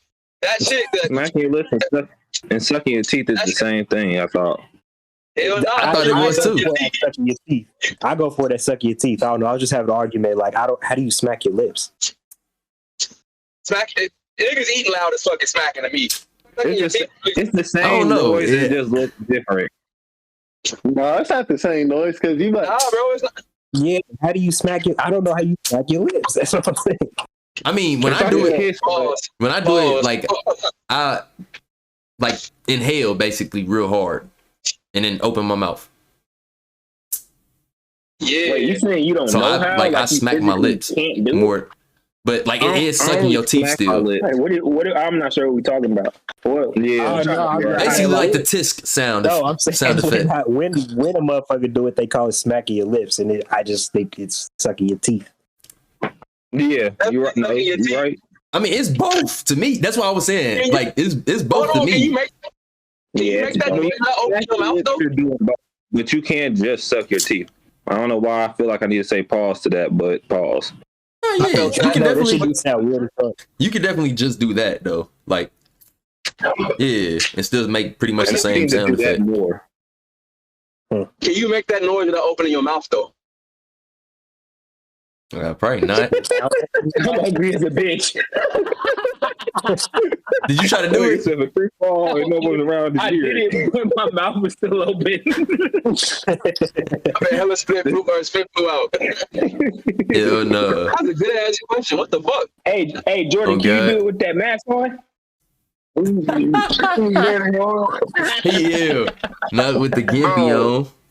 This nigga Roy definitely got one. That nigga said he got Balenciaga's freshly shipped in. He said he don't know what Kim Kardashian is talking about. He would have took the sponsor. He would have definitely took the sponsor. Damn. No, on the serious note, I swear to God, I thought that was you and that motherfucker, bro. I ain't even gonna lie to you. That's tough. There's no way. I swear There's no way. With the fingernails painted too. That's crazy. Bro, it's the hair, bro. You gotta change your hair. Quick. And y'all got skinny ass heads. You and young boy both got some skinny heads. Hell no. I'm proud ass head. Let's talk things we went for as young bulls that we ain't going for now. Whose topic was that? Yours, Roy? Hell yeah. You know, I think that's bull, really. Let me go. Open the door for everybody. Like, if somebody behind you, like, hold it open on some dinner and shit. Nah, fuck that. I'm over here. He opened it for himself. Even if he with his mama, he opened the door just for himself. That's crazy. Slam that bitch behind you. Open it yourself. My mama would kick my ass if I did some nut shit like that. Bro, man, I still be opening doors, but it be pissing me off when a motherfucker do that shit. Like, I'm around you and you touching doors. Like, you know what I'm saying? Like, you think I'm a bitch or some shit. If my mom saw this, she'd yell at me. Like, what the fuck? Stop. Reaching for doors and shit. That shit kill me. Damn, I'm always old. I definitely don't. I gotta think. Yeah, I'm a door opener. I'm just a door opener. I don't know. I am too. I'll be waiting too. Telling bitches the truth. And I'll sit there and wait for a motherfucker to walk out the car. I don't even have to know him. Just you nice as hell. Nah, it depends. Some people you can know, bro. I just can't hold the door for you. Any and everybody, bro. Unless you've proven that you don't have no respect for me holding the door for you, then I'm gonna hold the door for you. That's just what it is, bro. Hey, that's what that nigga Jordan opened.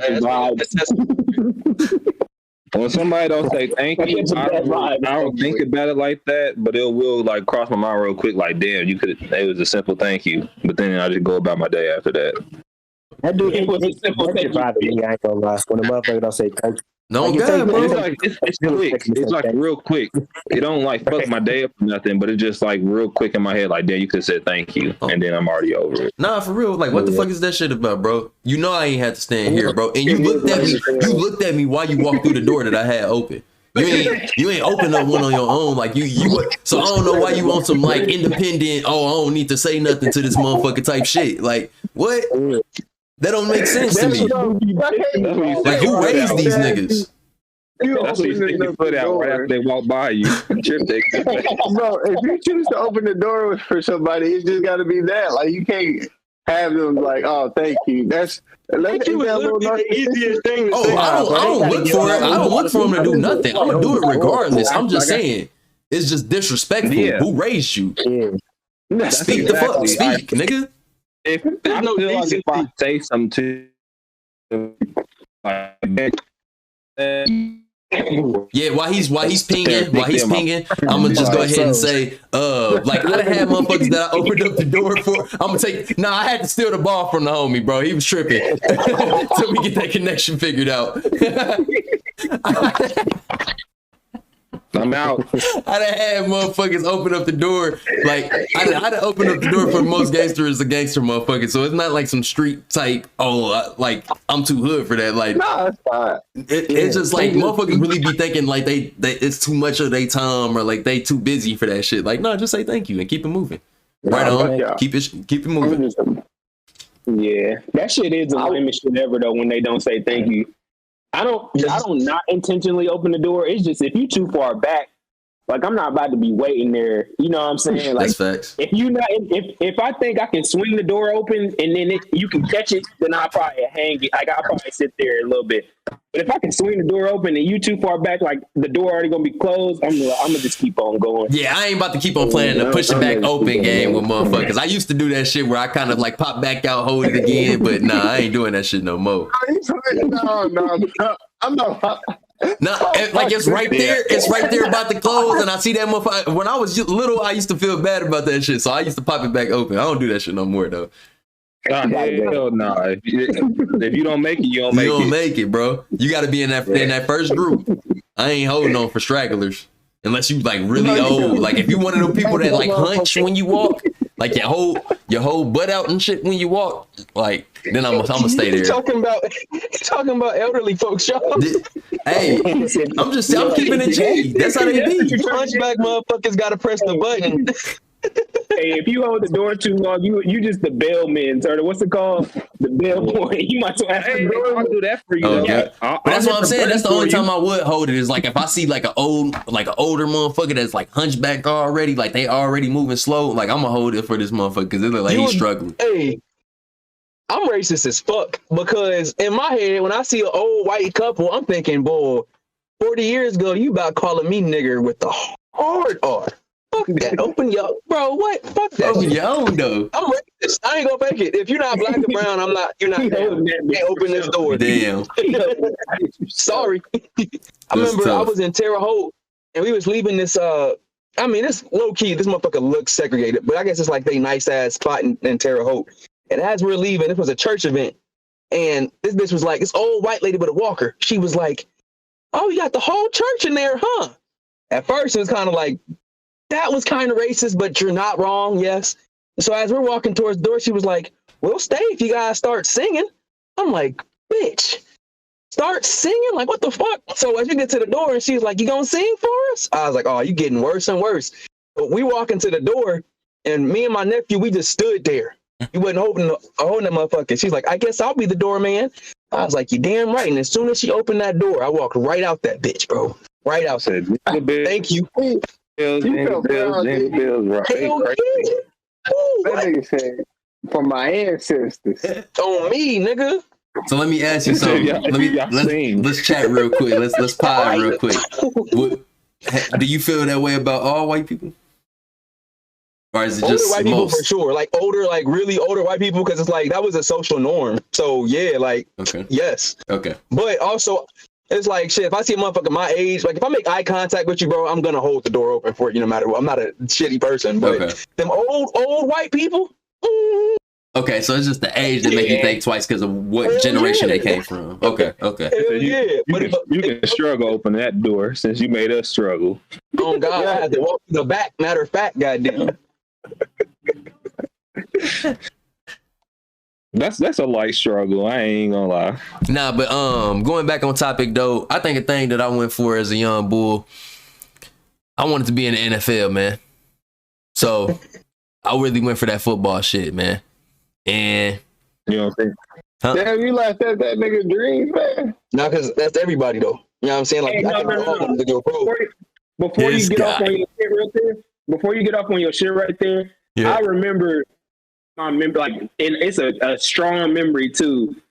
When you stopped playing football, bro, and everybody was like, "What the fuck? I can't believe he's done playing!" Like it was a whole like. Sure, read all about it. I'm like, shit. Fight football will make you do that. My nigga don't want to play football no more. Like, I want to know what y'all Fight football will make you do that, bruh.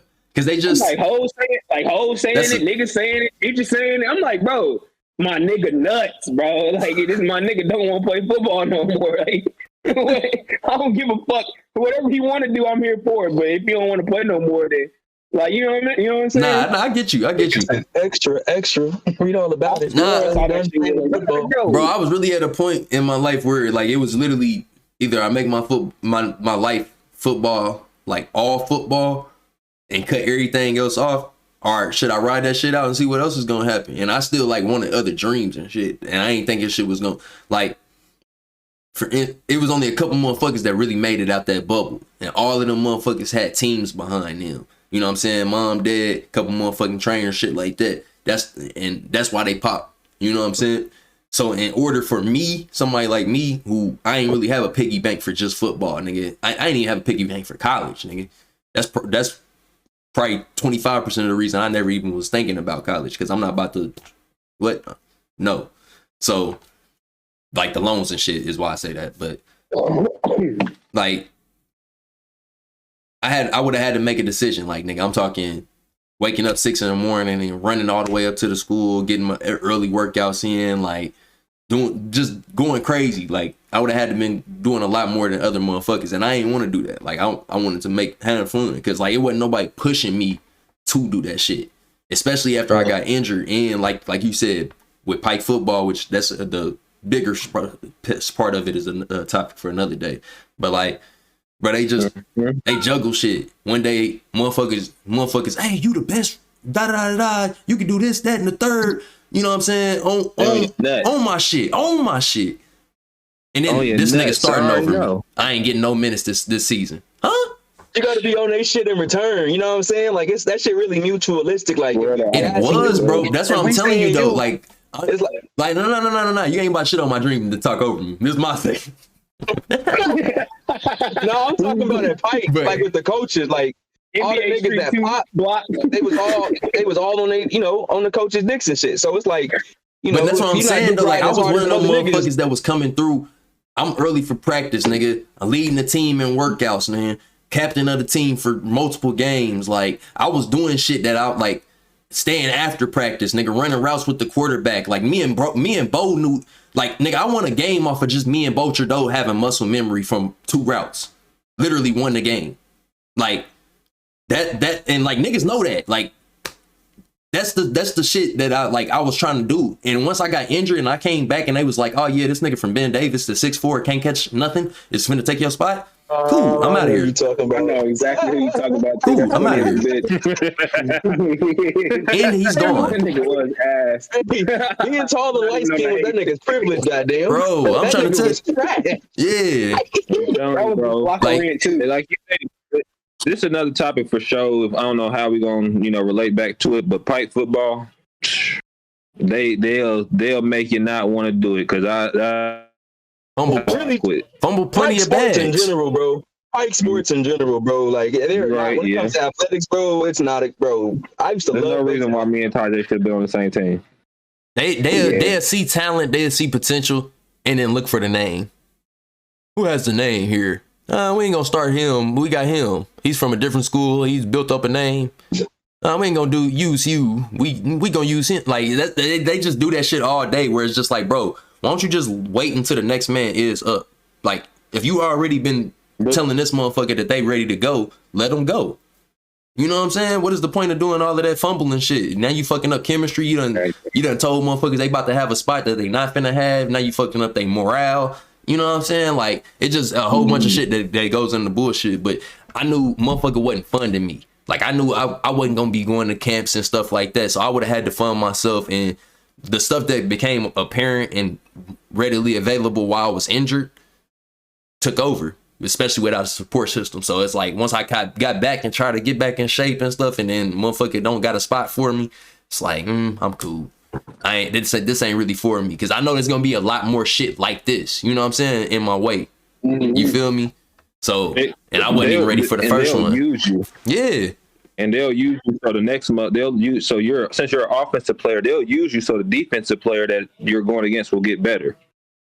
That's it. I'm in this bitch training all day. They'll make you believe that you might have a chance whole time. They just trying to get that they defensive player good, because they already know who their offensive player is. But they don't have to make a football team. Nope. You automatically on the team. You're just a practice player that goes to the game and suits up and never plays, which is fucking crazy. Yep. I've been out here working with your best, doing everything you ask of me, you know what I'm saying? And I can't, get a couple plays. But but that's a topic for another day. Anybody else got something? Yeah. Because we about to go in, bro. Telling bitches the truth. That's what niggas ain't doing as an adult, goddamn. A lot of these hoes.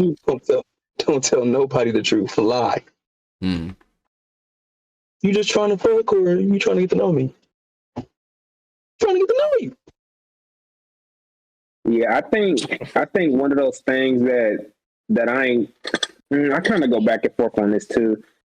I think one of those things I'm not going for now that I went for as a young boy is definitely like kind of like putting the ball in other people's court on things, and not even if I'm wrong about something, not just going with my first move, if that makes sense. Like, I used to be real, not even go with the flow, but like if somebody had a plan and I could know the plan not gonna work, and just go with, like, I guess you could say go with the flow, and I just go with it.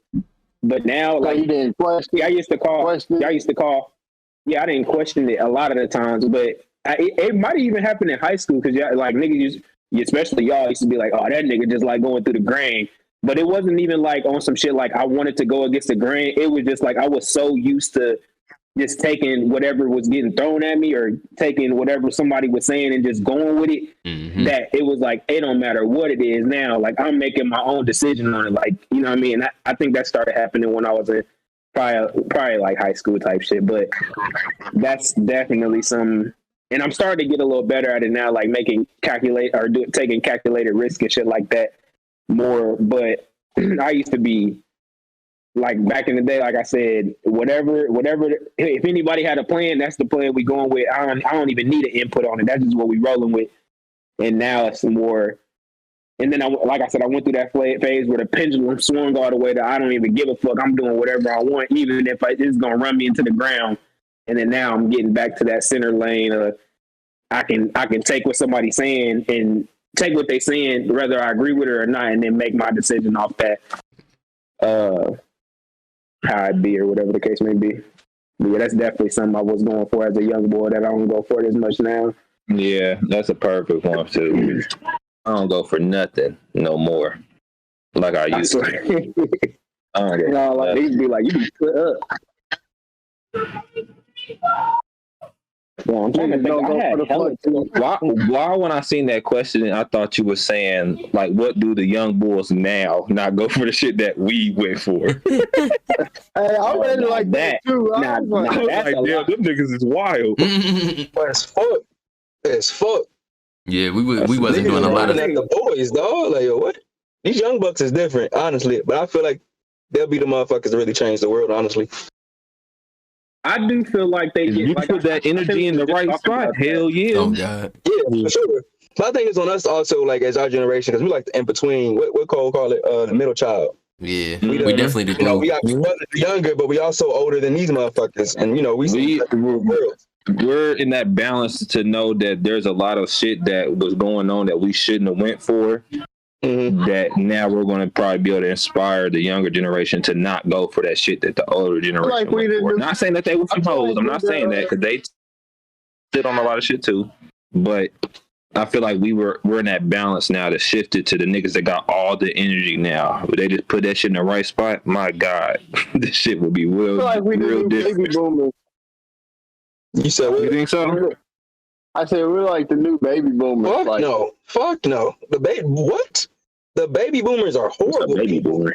I want to know why you say that. After World War II. That's interesting. Why basically, just because of how much influence they had on the world, like in their generation, from like their parents all the way down to us, the baby boomers really been controlling all of this, like from all the way around.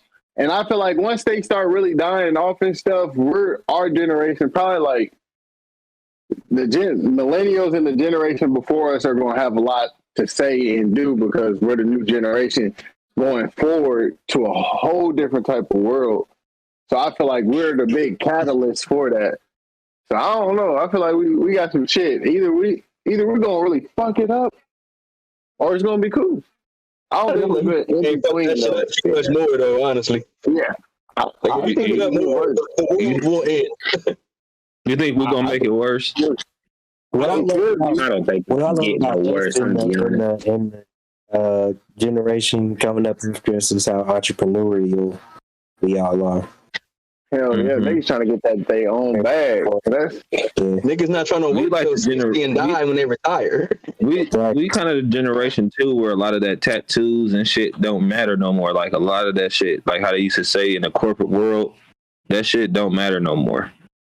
They really don't. Like our parents was really getting hold to get a job, and niggas like, I'm gonna get a job because of this tattoo or the way my hair is. You getting hold. You're not that tough.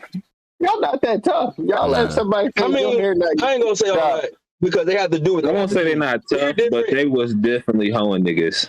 We're different because you have all this shit. We got technology, dog. Like, what the we could really do what we want to do. You know what I'm saying? Like there's so many outlets for us now with all these new avenues to make money, to gain wealth. So it's like, we could say that, but at the same time, like them niggas are just doing what they had to do. If they had to, cut their hair down, if they had to, cover their tattoos and not get tattoos and make ends meet, they're going to do what they got to do. So I ain't mad at that. But with us, we're so much more independent because of the technology, because of these new, these revolutionary, ideas and the ways you can get money. There's so many ways to get money nowadays, bro. Like, and we're I feel like it's always each generation has its own bitch. Like generations always got ways to get money. I feel like people always just fall into the same category. Like some people just rather work rather than be an entrepreneur because it comes with a lot to do all that. You right? For just getting a job. Cause shit, I'm thinking of right now. It was like, look, you gonna sell dope, go to the army, go to college and get a degree. And that's if you could afford it. If you wasn't on scholarship. Either with sports, military, workforce, or selling drugs. And you might pop as a musician. Yeah, that does sound like it is today, honestly. I mean, nah, bro. There's a lot of ways to make money now, bro. Like, there's a lot of ways to make money as a shit. You can YouTube. YouTube is you can do on YouTube. You can do whatever you want to make money. That's the beauty of it all. Like you want to do art, you want to show video games. Bro, it's so much you could do on YouTube alone. You still gotta monetize. You gotta bro. That's like being a top dope dealer, bro. It's not that easy, though. That's everything. You gotta apply work and effort to everything. And luck. Luck do factor in for shit show. Luck factors in. Oh yeah. What they say? There's niggas who really be going crazy, like really be putting in work. I forgot what that nigga Drake said. I don't know who said it, but it was a hard ass bar. Like damn near 50%. Yeah, I get you. 30% hard work, 20% of knowing somebody. Like you said, those are the only professions for now. You just. I'm talking about then, back in the day. Oh, back in the day. Yeah, like in the 90s and the 80s and the 70s and so on and so forth. Selling drugs and really pop till like the 80s. Scammer back then. What? Good scamming. I mean, they could have made fake checks back then too. There's a whole movie. I ain't gonna lie. Go ahead. My fault. No, I was just saying niggas could scam back then. It was easier to rob banks. Like they had some cool shit we can't do now. Bingo. All this technology. Robbing banks hard as a bitch. That's what I would have been on. What? They got the bad money. Fake money waiting 40s, 50s, 60s, 70s. Give me all of that. After the 80s, it started getting a little tricky. But 40s, 50s, 60s, 70s, you can't tell me I'm not hitting a small town and taking the whole city money. I might rob a bank on a horse. What? You better stop playing with me, nigga. I'm pulling up in a suit, no mask, Tommy 20. Standing outside, nigga, looking fresh. Y'all already know what time it is. I don't even got to come in the building. If I gotta come in the building, it's gonna get done. Someone with no mask on was crazy. Oh, good. You knew you could get away with it. As long as you skip like 5 towns, you was good. Good. What? I'm about to mix in. With no mask on is crazy. I gotta kill you. Mask. Back in the day, you ain't have to kill a nigga back in the day. What are he gonna do? Draw you up? On God, I'm out there like that. Hey, he got the perfect trench for that shit. On God, I'm out there like that. They know who I am, bro. They know who I am, but they don't know who I am, bro. Like niggas know. Put it in the bag. Like they gonna have the description down to a T. Yeah, he always comes with a black trench coat and a Tommy 20. Da da da da. If he comes to your city, just put the money outside the door. You don't want any problems. If you had a passport, all you gotta do is go around, cut your facial hair off, and then regrow that bitch. I'm good. Every time, after every lick, cut that shit off. Yo. Next lick, grow that shit back. Right, you know how many bearded niggas was getting in trouble for niggas like this stuff? What? That's what I'm saying, bro. You're not gonna catch me out the mix. After the bank heist, everybody got to shave their beard, dog. Oh, God. Whole towns, they're gonna be looking for niggas like us today, y'all. You said you're looking for a bearded man with dreads. I'm sorry, but my dread, I got dreads, but I only got a little goatee. Sorry. Ain't me. Hey, close enough, nigga. Get him. Oh, shit. Now that's where we get the hang up. I mean, but then again, though, like I said, 40s, 50s, 60s, 70s.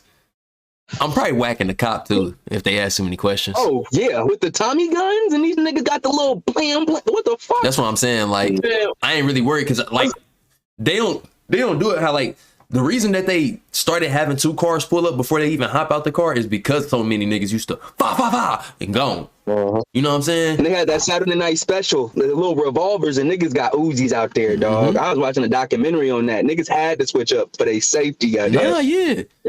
It was getting bad. But shit, if you ain't double car, I know I'm riding with a load, or I know you about to ask too many questions, or you start asking too many questions, you can't get to your gun faster than me. Especially when I got the shooter right next to me who been thinking about hitting you. I told him to calm down, honestly. Oh, God. You know what I'm saying? Like, I told him, let me see if I can work it out. Now you fucked up. Y'all watched No, I was not in that city. You should have just walked off.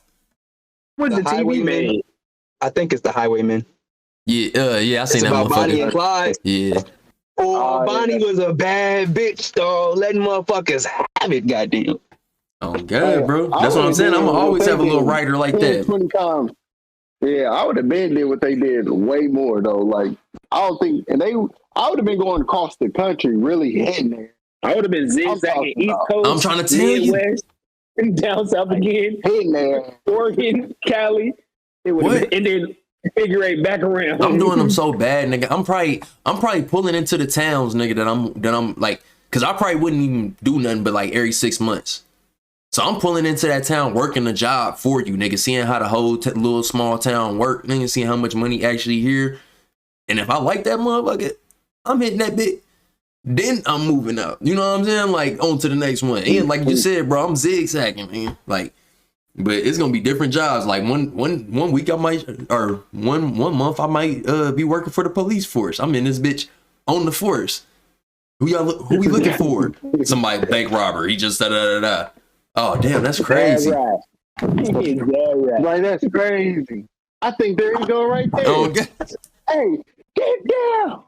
Oh my God. Planting it on motherfuckers. They think they caught the real person. He in jail. Then I done moved out. Hey, dog. Where's Officer Bulowski? That nigga been gone for weeks. Oh God. Ran off on y'all dumbasses. Hold on, wait. What was the name you gave, nigga? Bulowski. Officer what? Bulowski. Oh God. So let me ask y'all, what makes the GOAT rapper? The ability to rap with everybody and still be like, if you hop on a motherfucking song, you can take over that motherfucker. And you gotta do that with the best too. You gotta do that with the hardest niggas out. The old school, the new school, you gotta be able to dominate. Like Wayne, he could do that with everybody. He can do that with everybody. Kendrick can do that with everybody. Cole, so far, can do that with everybody. Keep going. Who else? I know what you're trying to get me. Cole can do it. Keep going. Andre can do it. Yeah, no. I mean, really write they shit too. Their shit, not Quentin's. But I think Drake in his prime. Oh yeah, no, for sure. I still think he got it in him. You know, he's got to have a subject matter, give that nigga something to talk about. He can do it. But yeah, for sure. I don't think all them people you named. I don't think those people you named have that ability. You said Drake Andre was the Michael Jackson. So hold on. No, I'm not even getting in the Drake bag yet. You said Andre. You name Andre 3K. He's one of them people watching niggas on their own shit. I thought you about to say something else. I said Kendrick. Wayne. I said Wayne. I don't think Kendrick's watching every nigga on his own shit. I think Kendrick can get on some shit and get washed. But he is one of the greatest. Don't get me wrong. He's one of the greatest. But I think he could probably get on some.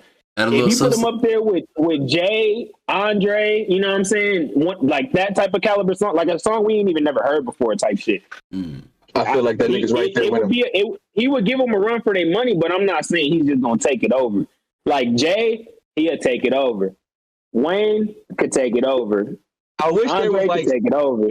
Yeah, I wish there was like like you used to have like the BET ciphers and shit.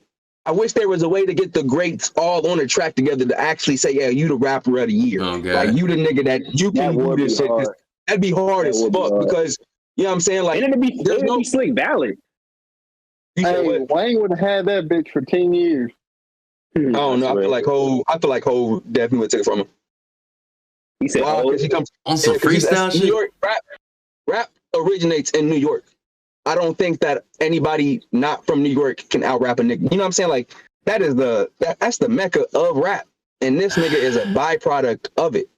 I don't think too many niggas is like that to where they can do that shit. I think rap. New York is rap. That's like 1A, 1B though. I mean, you think about Wayne and Hov. That's like 1A, 1B for me at least. I like that. Oh no! My skill for GOAT of rap is way different than y'all's because like it takes multiple things for me, but then it also like is emphasis on certain things. Like for instance, I don't feel like you need to be able to be the main person in a cipher for that shit. Oh, your door just fucked me up. I was like, damn, what the fuck? But yeah, that shit moved a little bit. I'm like, oh shit. But nobody came like a cipher situation, you don't have to be the best in a cipher situation because so many niggas have so many different flows and shit. Ciphers is really just like get it how you live. You know what I'm saying? Just get your shit off. And that's why I like BET ciphers be kind of like fucking up a little bit because like they try to put motherfuckers on there and actually make them ride like an actual beat type shit and everybody. But I think that shows the flexibility of it too, to be able to flip. Like that's another thing I think is that makes a nigga a great rapper. Your flow change and your ability to change your flow no matter what. Yeah, but like, the actual sense of a cipher, like you got to think about it. Ciphers come, like you said, New York. You had niggas that was coming in that motherfucker that you could barely even understand, sounding like Busta Rhymes, hopping on a beat with a motherfucker who sound like Raekwon or something. Then you had motherfuckers that came in that was straight Jamaican with it. Like it's not really supposed to. Real ciphers are not really supposed to ride a beat. Now, if we talking about like actual 106 hip hop type freestyles, then yeah, I need you to rock the show. Every single time you show up, it should be a spectacle. Like, you know what I'm saying? Like niggas should be waiting on you to bless the mic. Damn near begging you to bless the mic when you come through to the podcast and the shit like that. Like you should be turning down freestyles, real talk, because your shit's so fire. That's what I see in my go to rap. Then, all right. I was just getting you warmed up. He didn't look interested. Can I add one more thing? Go ahead. I think for me personally, storytelling makes like when I think of my top five or whatever the case may be, storytelling like when we get into that Nas bag, when we get into that Yay bag, or when we get into that J bag. When we get into those type of bags, if you can storytell and it not even be like, I ain't gonna say corny storytelling, but like, I'm like, he's really talking shit on this month. Not even just shit talking, but this, like I'm following this. It's like I'm seeing what you're saying through what you're saying, if that makes sense. I got something to add to that. I got something to add to that. Look, the music video. The best motherfuckers with the pen is the motherfuckers who can make me care about a situation that I've never been in. Them be the ones. Exactly. Oh yeah. And be talking like, you know what I'm saying? Yeah, bro. Come like on. I don't. Hold on, wait. Y'all saying penword? Y'all saying penmanship? We gotta like. Who said Kendrick? Kendrick up there. That nigga won a Pulitzer Prize. I realize this is like the best writer in the world. Like, oh no, I wasn't trying to take him out of the greatest. I just said like, you think he's getting washed? I was about to say, but I don't You saying in a pool full of the greats, you think he the first one out, basically? Because that's what you named when you said it. You said all the niggas that's don't take over a song, and then you said you didn't think he would take it over. So is that basically what you saying? You feel like he be the first man out on the list of greats type I think cipher? he'll be in the middle of the pack. He'll be in the middle of the pack for me. Second round exit type shit. Okay. I wish niggas had like more tissue rap like back in the day. No, what I really wish, and it kind of come from back in the day too, but like they need to every year come out with a solo, a single. Everybody who dropped that year gotta hop on that motherfucker, like the top tier motherfuckers. Top 10 motherfuckers every year gotta drop a song. Every genre. Like us. You know what I'm saying? Same thing with like sports and stuff. Like I really wish there was some data of the top 10 players going against the other top 10 players. You know what I'm saying? A mix of them. Best point guard versus second best point guard.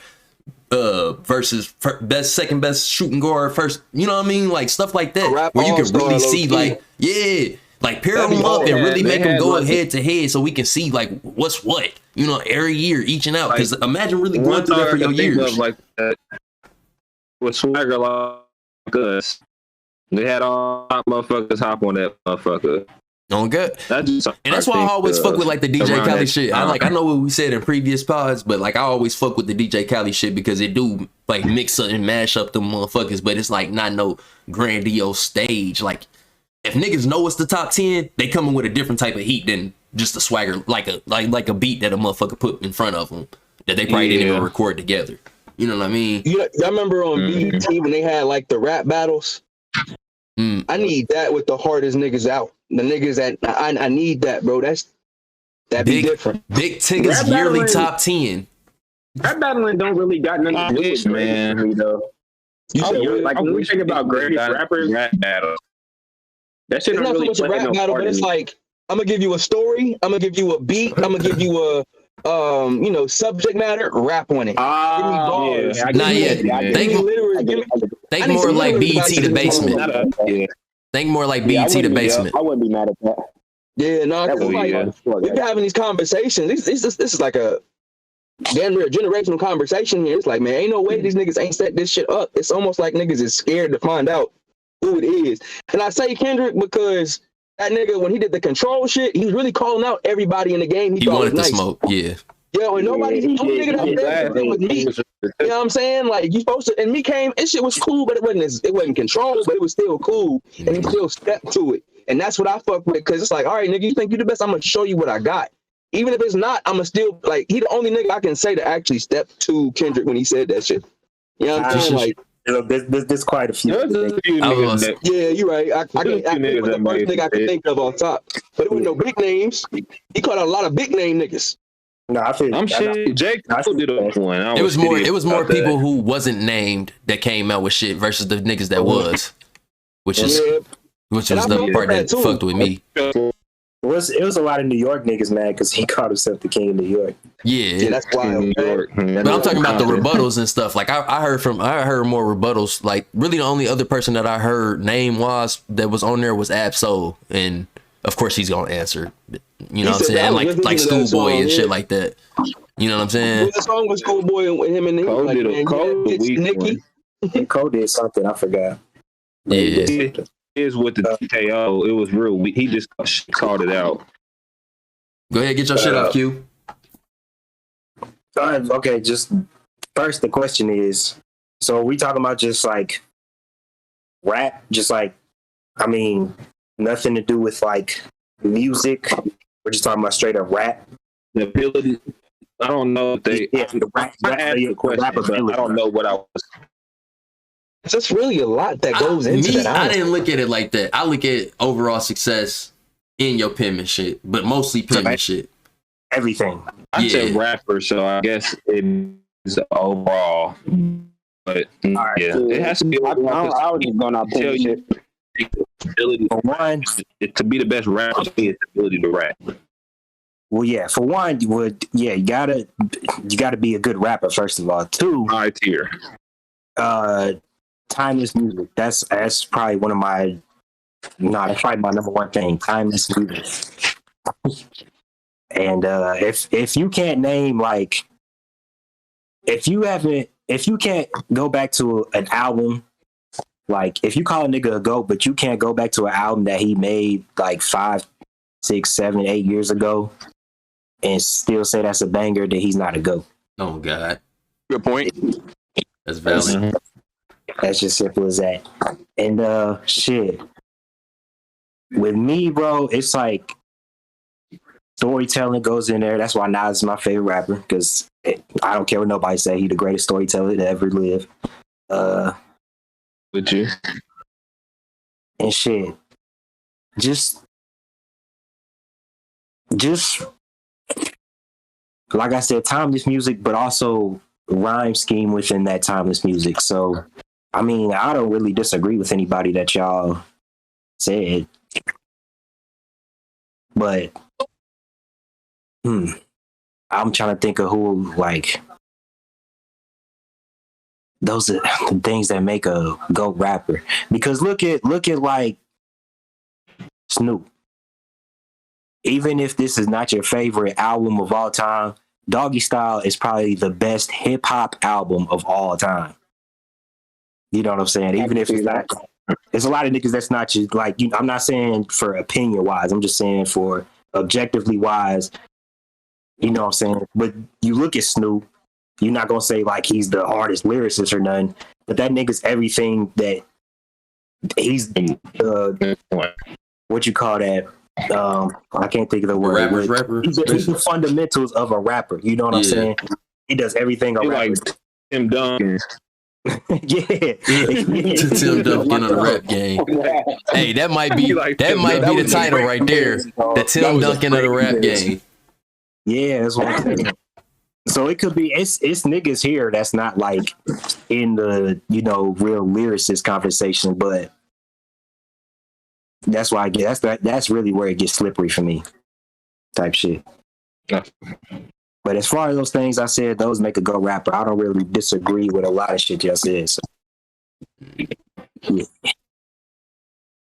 Yeah. When y'all think of these niggas, just make sure y'all know, like, I mean, this nigga have time to shit that I fuck with.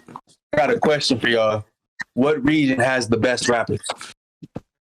I would say the West Coast. Overall. The Midwest and the West. You said what? The Midwest and the West.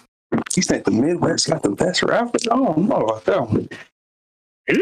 West Coast, South. Overall. Bro, I think, Come on, bro. I think the South really got it. As of right now, the South. I think they got the hottest shit. I think they got the best rappers though.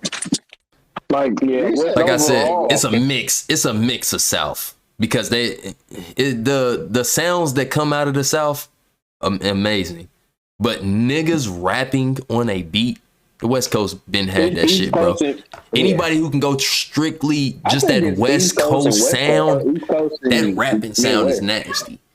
It's nothing you can beat about that shit, and that's why I think Snoop Dogg. Another reason why I say West Coast was because, like, I mean, there's so many people who's not a fucking like in the West Coast. Like, they do have a bass sound to them, but really look at the artists. I mean, you can listen to Dom Kennedy, but then you can listen to YG, but then you can listen to Kendrick. You know what I'm saying? But then you can listen to Nipsey Hussle. You know what I'm saying? Like, that's very good. But look, what I was about to say was the reason that I'm saying that is because the way their voices sound on, like their actual dialect, the way it sounds on a beat sounds a lot better than a lot of other areas. Well, shit, in the 90s, they were the sound place. Like they were the motherfuckers that you get the good sound from. You know what I'm saying? The motherfuckers was the rappers. Nah, I don't know. I feel like in the 90s it changed. Well, not for everybody. That's probably true, but I just feel like for me, like I always felt like the niggas that was coming out of the West sounded a lot better on the songs, and I felt like they was rapping a lot harder to me. It was now the heavy hitters was still in New York. You know what I'm saying? The niggas at the top tier, but like if you talking about team versus team, you know what I'm saying? I feel like the West was killing it all the way through. Cause like I can go listen to a Rage song and be like, damn, this bitch sound. Yeah. You know what I'm saying? Like, I can't do that to top. But I'm saying, like, the West is kind of like, I mean, they were rapping way better. Don't get me wrong when I say this, but I'm saying, like, it's kind of like how the South is now. They really had all the producers. Like, they had the motherfuckers there that's really giving them that real sound. I can see newer sound at the time. You feel me? I can see it. But yeah. So maybe it was the best sounds mixed with that shit. Because like I said, that was a big part of the gin and juice. They were bouncing on the beats, bro. They was riding them up. I'm good. Like, I know what you're saying. The Doggy Style album. The reason that mug was so hard is because you got this nigga with this smooth voice, but he already got the Cali dialect. You know what I'm saying? So everything riding just a little bit harder. You know what I'm saying? This nigga can come in and 1, 2, 3 into the California in a beat. Everybody can count on this motherfucker. How the fuck you get that shit to go off, nigga? 1, 2, 3 into the 4. Like, damn, that shit sound hard, bro. And that became so iconic. On God, just off the strength of how hard he said that shit. Like, nigga, you knew he was coming through slide. You know what I'm saying? But also the beat wasn't on that motherfucker. You know what I mean? Same thing that happened with Tupac. There's a couple songs that he made with Dre. Like, I just feel like them motherfuckers really hit. You know, dun, dun, dun, dun, dun. You know on that motherfucker. He came in a lot harder than a lot of other songs that I heard from him. Type shit. Wait. But hold on. Me Against the World. All Eyes on Me. Album for album? Yeah. I say Me Against the World. I gotta look at the list real quick. I don't like. I mean, to break it down for you, All Eyes on Me is the Death Row album. Yeah, basically. Yeah, everybody. I'm Me Against the World. I'm Me Against the World. I have to get I'm on doing on a to see if y'all can hear me. I'm talking. You hit it out, y'all. Damn. What was you saying though? Make sure y'all flip your cameras back. Make sure y'all flip your cameras back. He said bebop. I'm out of here. That's tough. All right, baby. We got smooth off him.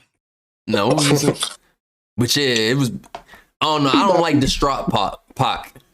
So all his overly, like, I do feel like those 2 Dre songs hit, but like any song where he's more yelling more than he's actually like giving us, you know what I'm saying, the Pac inspiration, motivational stuff.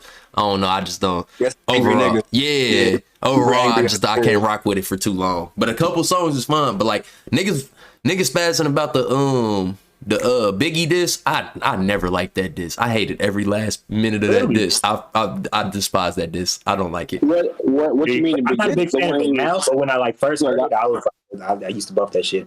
But for me, it's replay value. That one. That's what I'm more mean. Like, it's not a terrible song, but I can't listen to it type shit. Like, when I heard it, I could feel the impact. First off, fuck you, man. That motherfucker was hard. I don't know. Yeah, that's just for me. I'm never bumping that in the car. I'll play like Hail Mary or something.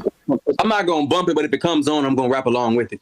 How you feel about Ether? Because I know a lot of people don't fuck with Ether like that. The beat. All right, wait. We're gonna get to that because I want that too. That was okay. I want everybody to answer my question first. What already answered? I was about to say I'm done. Oh, I just came in. So you talking about what was your question? I said All Eyes on Me or Me Against the World. Oh, Me Against the World. It's purely for Dear Mama. Hold on. Nah, I like All Eyes on Me better. That's the one where he had on the it was like black and red.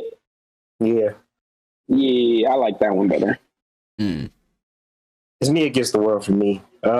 It's just the sounds. He was just on his shit. He was just on his shit on that motherfucker, to be honest. That was like top tier, like straight frame prime Pac. Man. Even Snoop sit there and say, like, nigga, I like Pac before he came to Death Row, nigga. That shit was way harder than on everything. That's what I'm saying, bro. That was real deal Pac. Like every song on there, nigga had a message for it. Even if he was getting rowdy, nigga, you still was like, it was more like some with you type shit. Like, you know what I'm saying? Like he was mad. Like he got more rowdier as the song went on. Because I mean, it was just, it was just what he was around. It was just what he was around. Yeah, yeah. It was the environment. All of that shit. Yeah, I'm going Big Against the World. I looked at the list. That motherfucker is definitely harder. And All Eyes on Me got too many features for me. Way too many. That's that Death Roll effect. If one nigga dropping the album, everybody on it. Big Suge said so. He was saving a lot of money. Save a lot of money on the insurance and Death Row insurance by switching to Death Row. Nah, but let's get into Death Row record. Hold on one second. Let me answer y'all question. Ether is the better diss, but Takeover is the better song. Yeah. Interesting. I'll listen to I'll sit here and listen to Takeover. I'm not listening to Ether.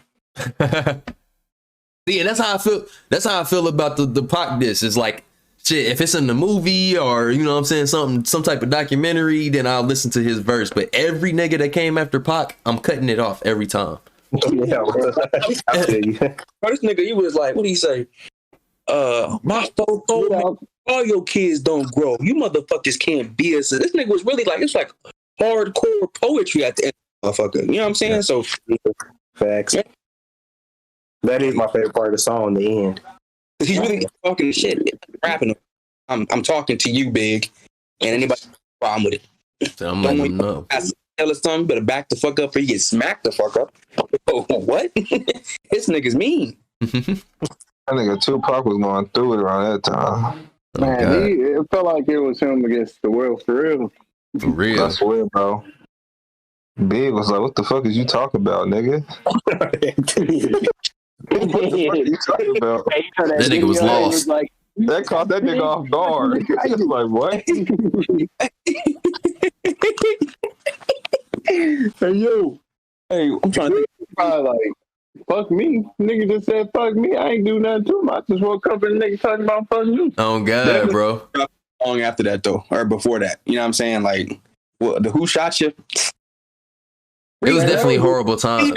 He made that song way before that. Like, that wasn't even and that's what I was saying in the group chat that one day. That song already came out. When did it drop? Like, wait, hold on, what? When did it drop? Like, did it drop? It had to have dropped near the time this nigga got shot for him to be like, oh, no. He dropped it after, all that pop shit.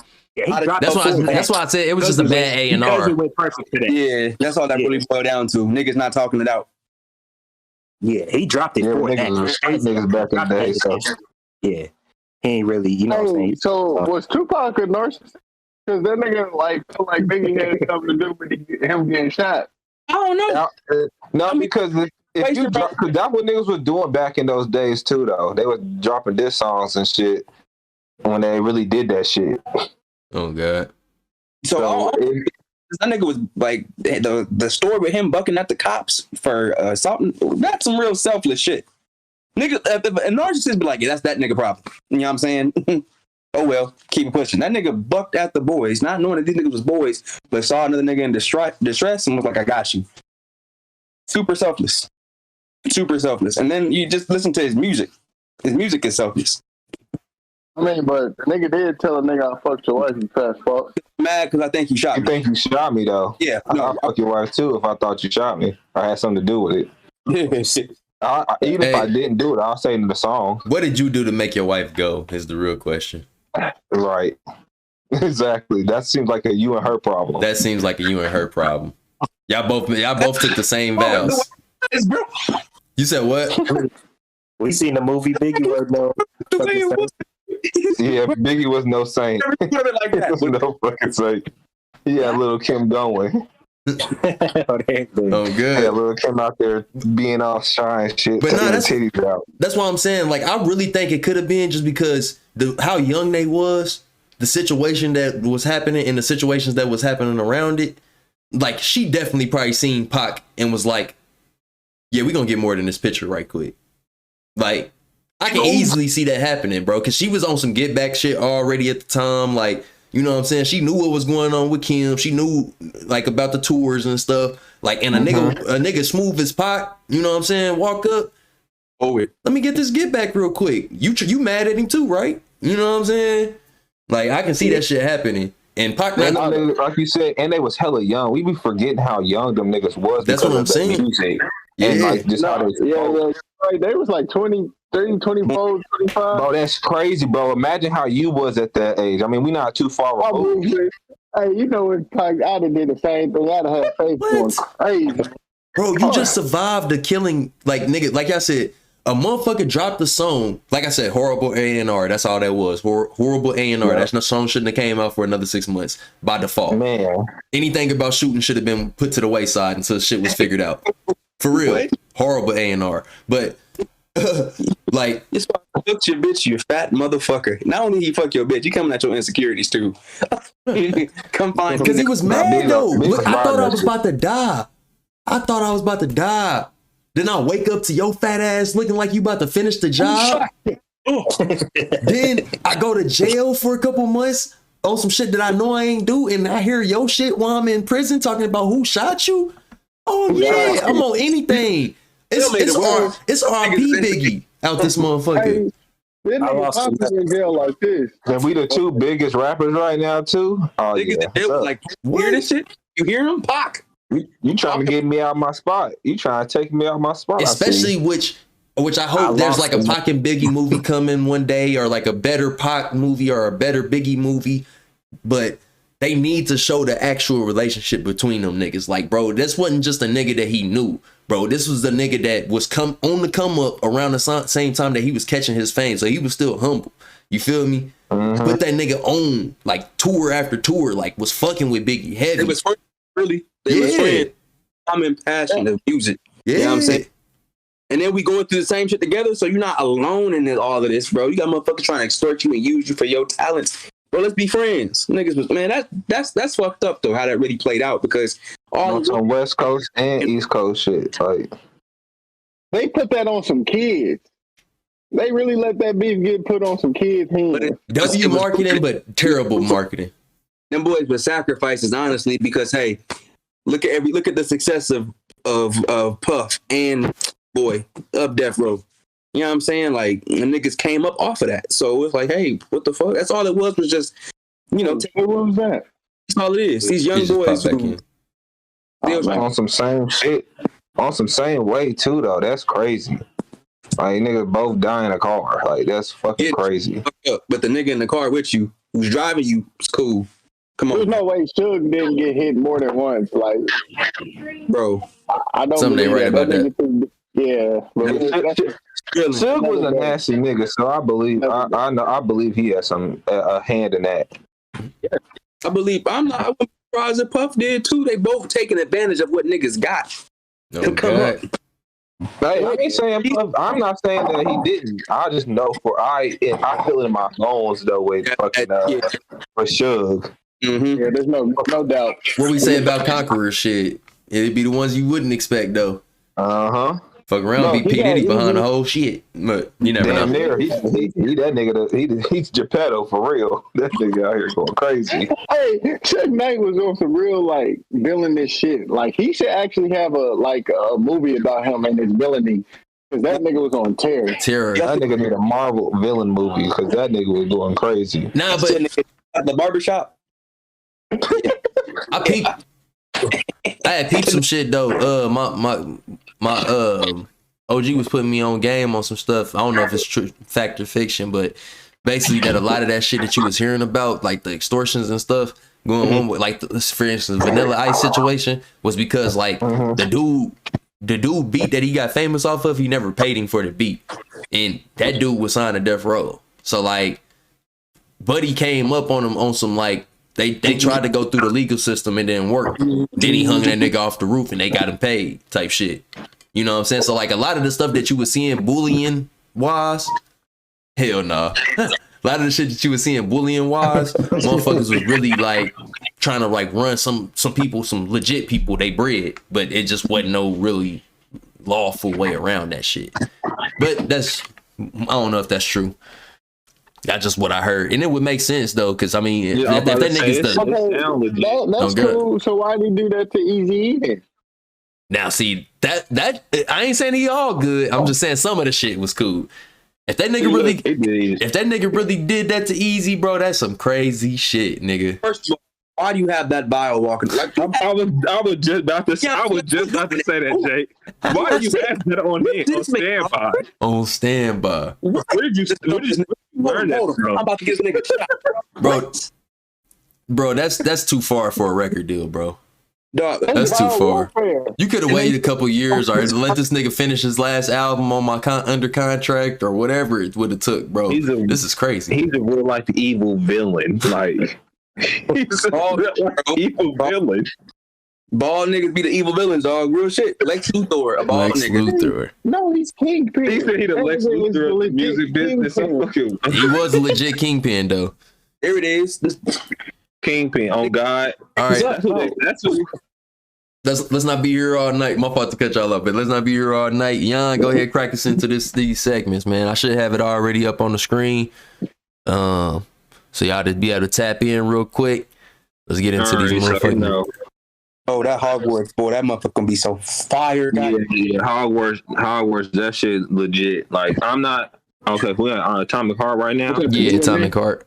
Okay, so Atomic Heart. Sorry, I'm be on. Y'all not gonna be able to see me quick. I gotta get to my notes. But yeah, Atomic Heart. You good? They can't see none of us. They just watching the video play in the background. Heart, I've been waiting for that motherfucker since like 2016. So the fact that it's finna come out on February 30th, that motherfucker legit. You can go ahead and start the video. I'm about to talk while you start. No, you good. It's already playing. It's just playing in the background. Yeah, just talk your shit about it. Yeah, that motherfucker. It's an open world first person shooter, and I don't know if y'all ever played a BioShock before. I don't know. Have any of y'all played it? I played a little bit of it. I'm hip. So it takes its inspirations from that, but it takes place in the Soviet Union in like the 1950s, and a lot of like technology that we have now is around right now. So like it's a lot of robots, a lot of AI shit that's kind of like trying to take over and shit. So like you starting to battle through that shit, and the main character, he's a soldier, but he's kind of like off his rocker a little bit. So that's all what I got from it so far. I can't wait for that bitch to drop. That's probably my first game that I got like on my list. Okay, we on to the next one. I think that looks like a really fun game. The graphics on that motherfucker look crazy, and it look fun too. All right, so now we have One Piece Odyssey, and matter of fact, the demo that motherfucker dropped tomorrow on the 10th, and it's a JRPG. If y'all know what JRPG means, it's a Japanese RPG game, a Japanese role playing game. And basically, the Straw Hats, they land. It's its own original story, so you don't have to, know the story like that. It helps if you know it, but basically, these niggas land on like an island, and first you start off with Luffy, and they crash on an island. You got to try to get the crew together. Then they lose their memory, they lose their abilities, and they have to get their abilities back by going to this place called Memoriora, which is a memory island, and it takes place over Arabasca Kingdom, which, if you know what that is the first arc in One Piece. Then Water 7, which is the second arc, or the second or third arc, where they get Robin back, or they get Robin to join the crew. Then Enies Lobby, which they try to save Luffy's brother Ace. If I get to save Ace, bro, bro, you have a chance. Like, I don't know if you do. I'm gonna put everything, like my all, into that mission, man. Like, I'm doing that bitch crying. Oh God, that's exactly how I feel. Like, nigga, like every time I think about that shit, I be like, yeah, bro, I can't wait to play. If I can save Ace, it's up, and the whole crew with you too. And then the last one is Del Rosa, which has to do with Doflamingo. And even I don't know who all that far that made it to that arc yet, but if you know Law, you know, his mentor or teacher or whatever you want to call him, Corazon, that nigga pops up in that bitch. It's crazy. Hmm. That motherfucker. This is the first one. Well, this is the first One Piece game I've seen where they've like fucked with the story and shit.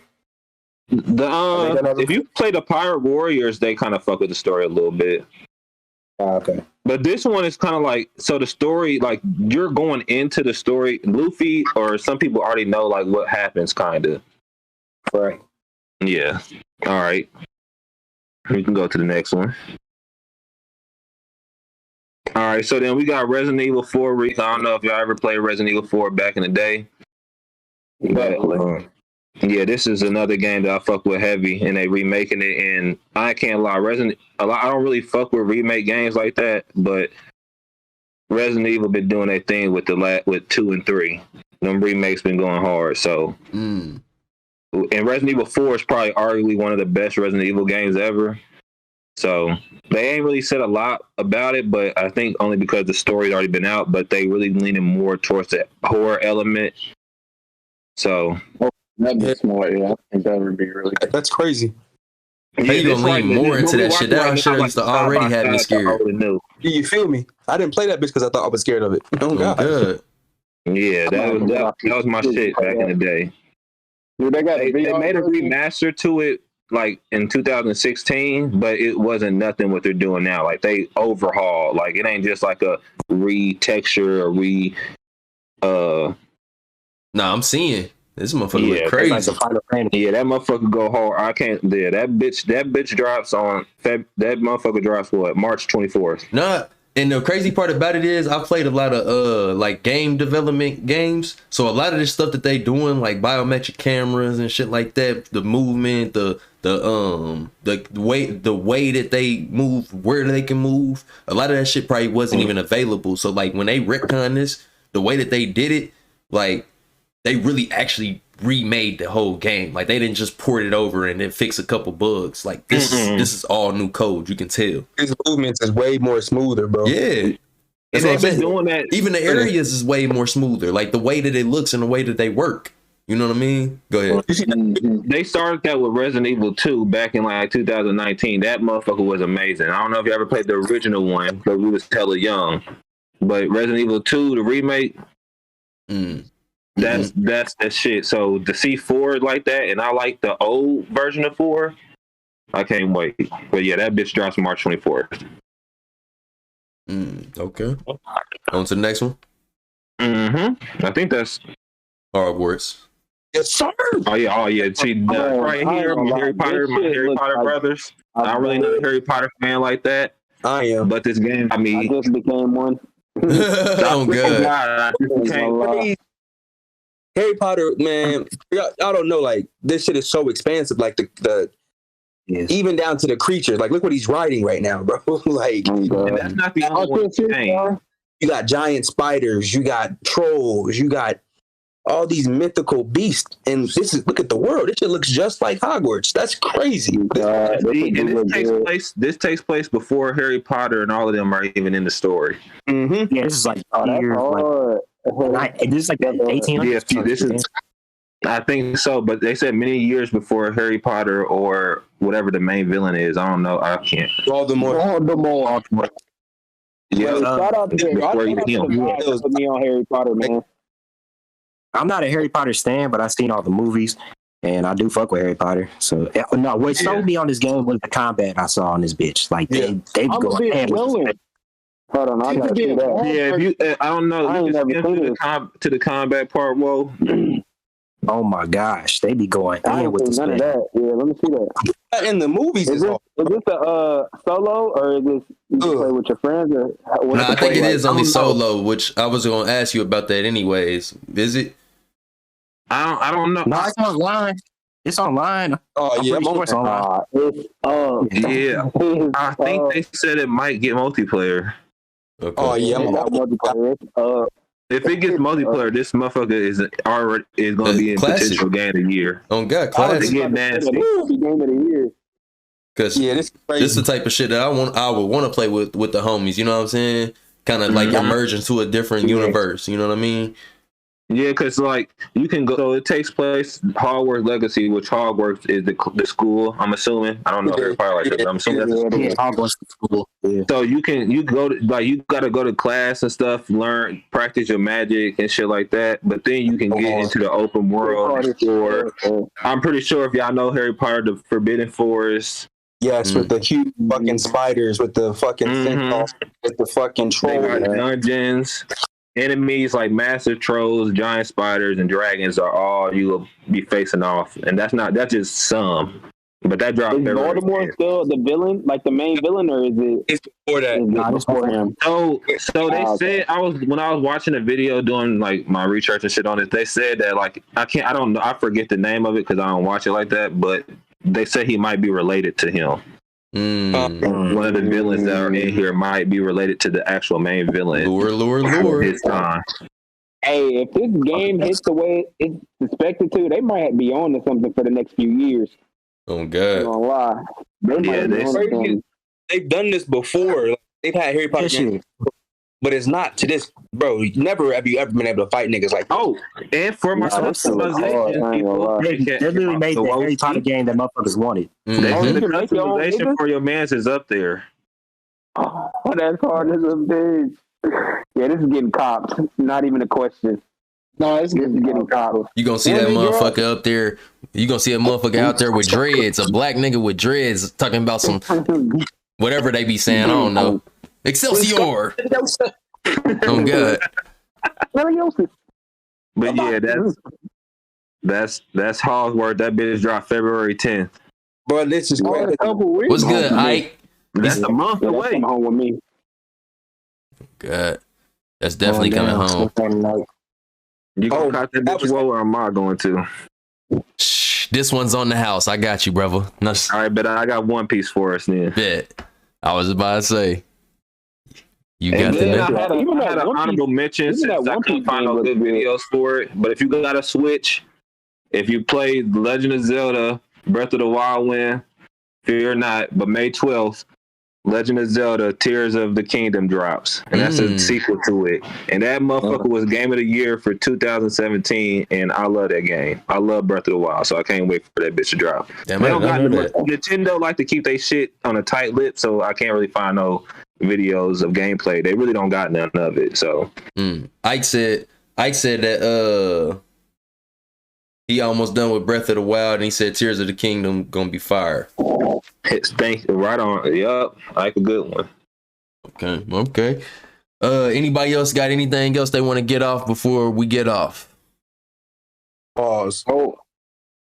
How's that a pause? Well, I guess it could be. How's a reach?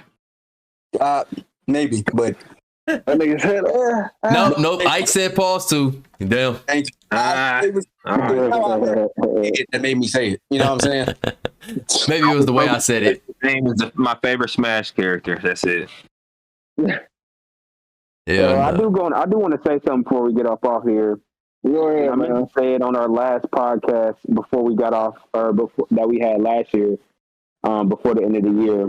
But I keep hearing how like 2022 was so hard on everybody and it wasn't a good year and all that. Let's make a conscious effort to try to make 2023 one of the better ones. You know what I mean? All right. I live by this motto of making one year better than the last. And I agree 2022 and the last couple of years have been pretty tough, but I think we need to get over that, you know what I'm saying, dust our pants off, you know what I'm saying?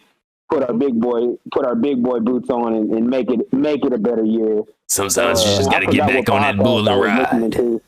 Hell yeah. Oh God. That's exactly what I'm getting at. If you can sit there and honestly look back and think that the last year was worse, then yes, make sure. Because I agree. 2022 was tough, but all I got is high hopes for 2023. Real shit, I feel all I got is high hopes. 22 was rough because it was like, man, niggas the last year drag you back. Niggas need to figure that shit out. You know what I'm saying? Like, you know, I think most of my niggas turn 25. Niggas like is literally done with like puberty, you know, with your brain maturation. So I feel like, you know, we figured it out. Niggas know what it is that you can do and don't do. You know what I'm saying? Like, because life is tricky, but you know, niggas got a sense of what to do better. So shit, going to 2023, nigga, it's on you to make it right. Yeah. Hello. Facts. Okay. By the time we be back here next week, I'll be 1 year older. So give Happy your boy a early shout birthday out. from the pod. Happy Yes. early birthday Yes. from the pod. All right, I don't appreciate you, brother. January 28th. I knew he was gonna say that, bro. I'm not J. Cole. Relax.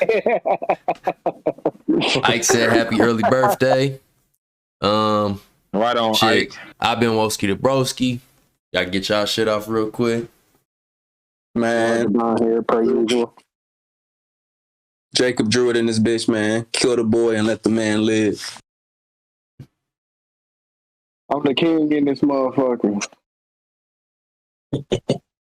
And this, oh, what the fuck? What the fuck? What the fuck? What the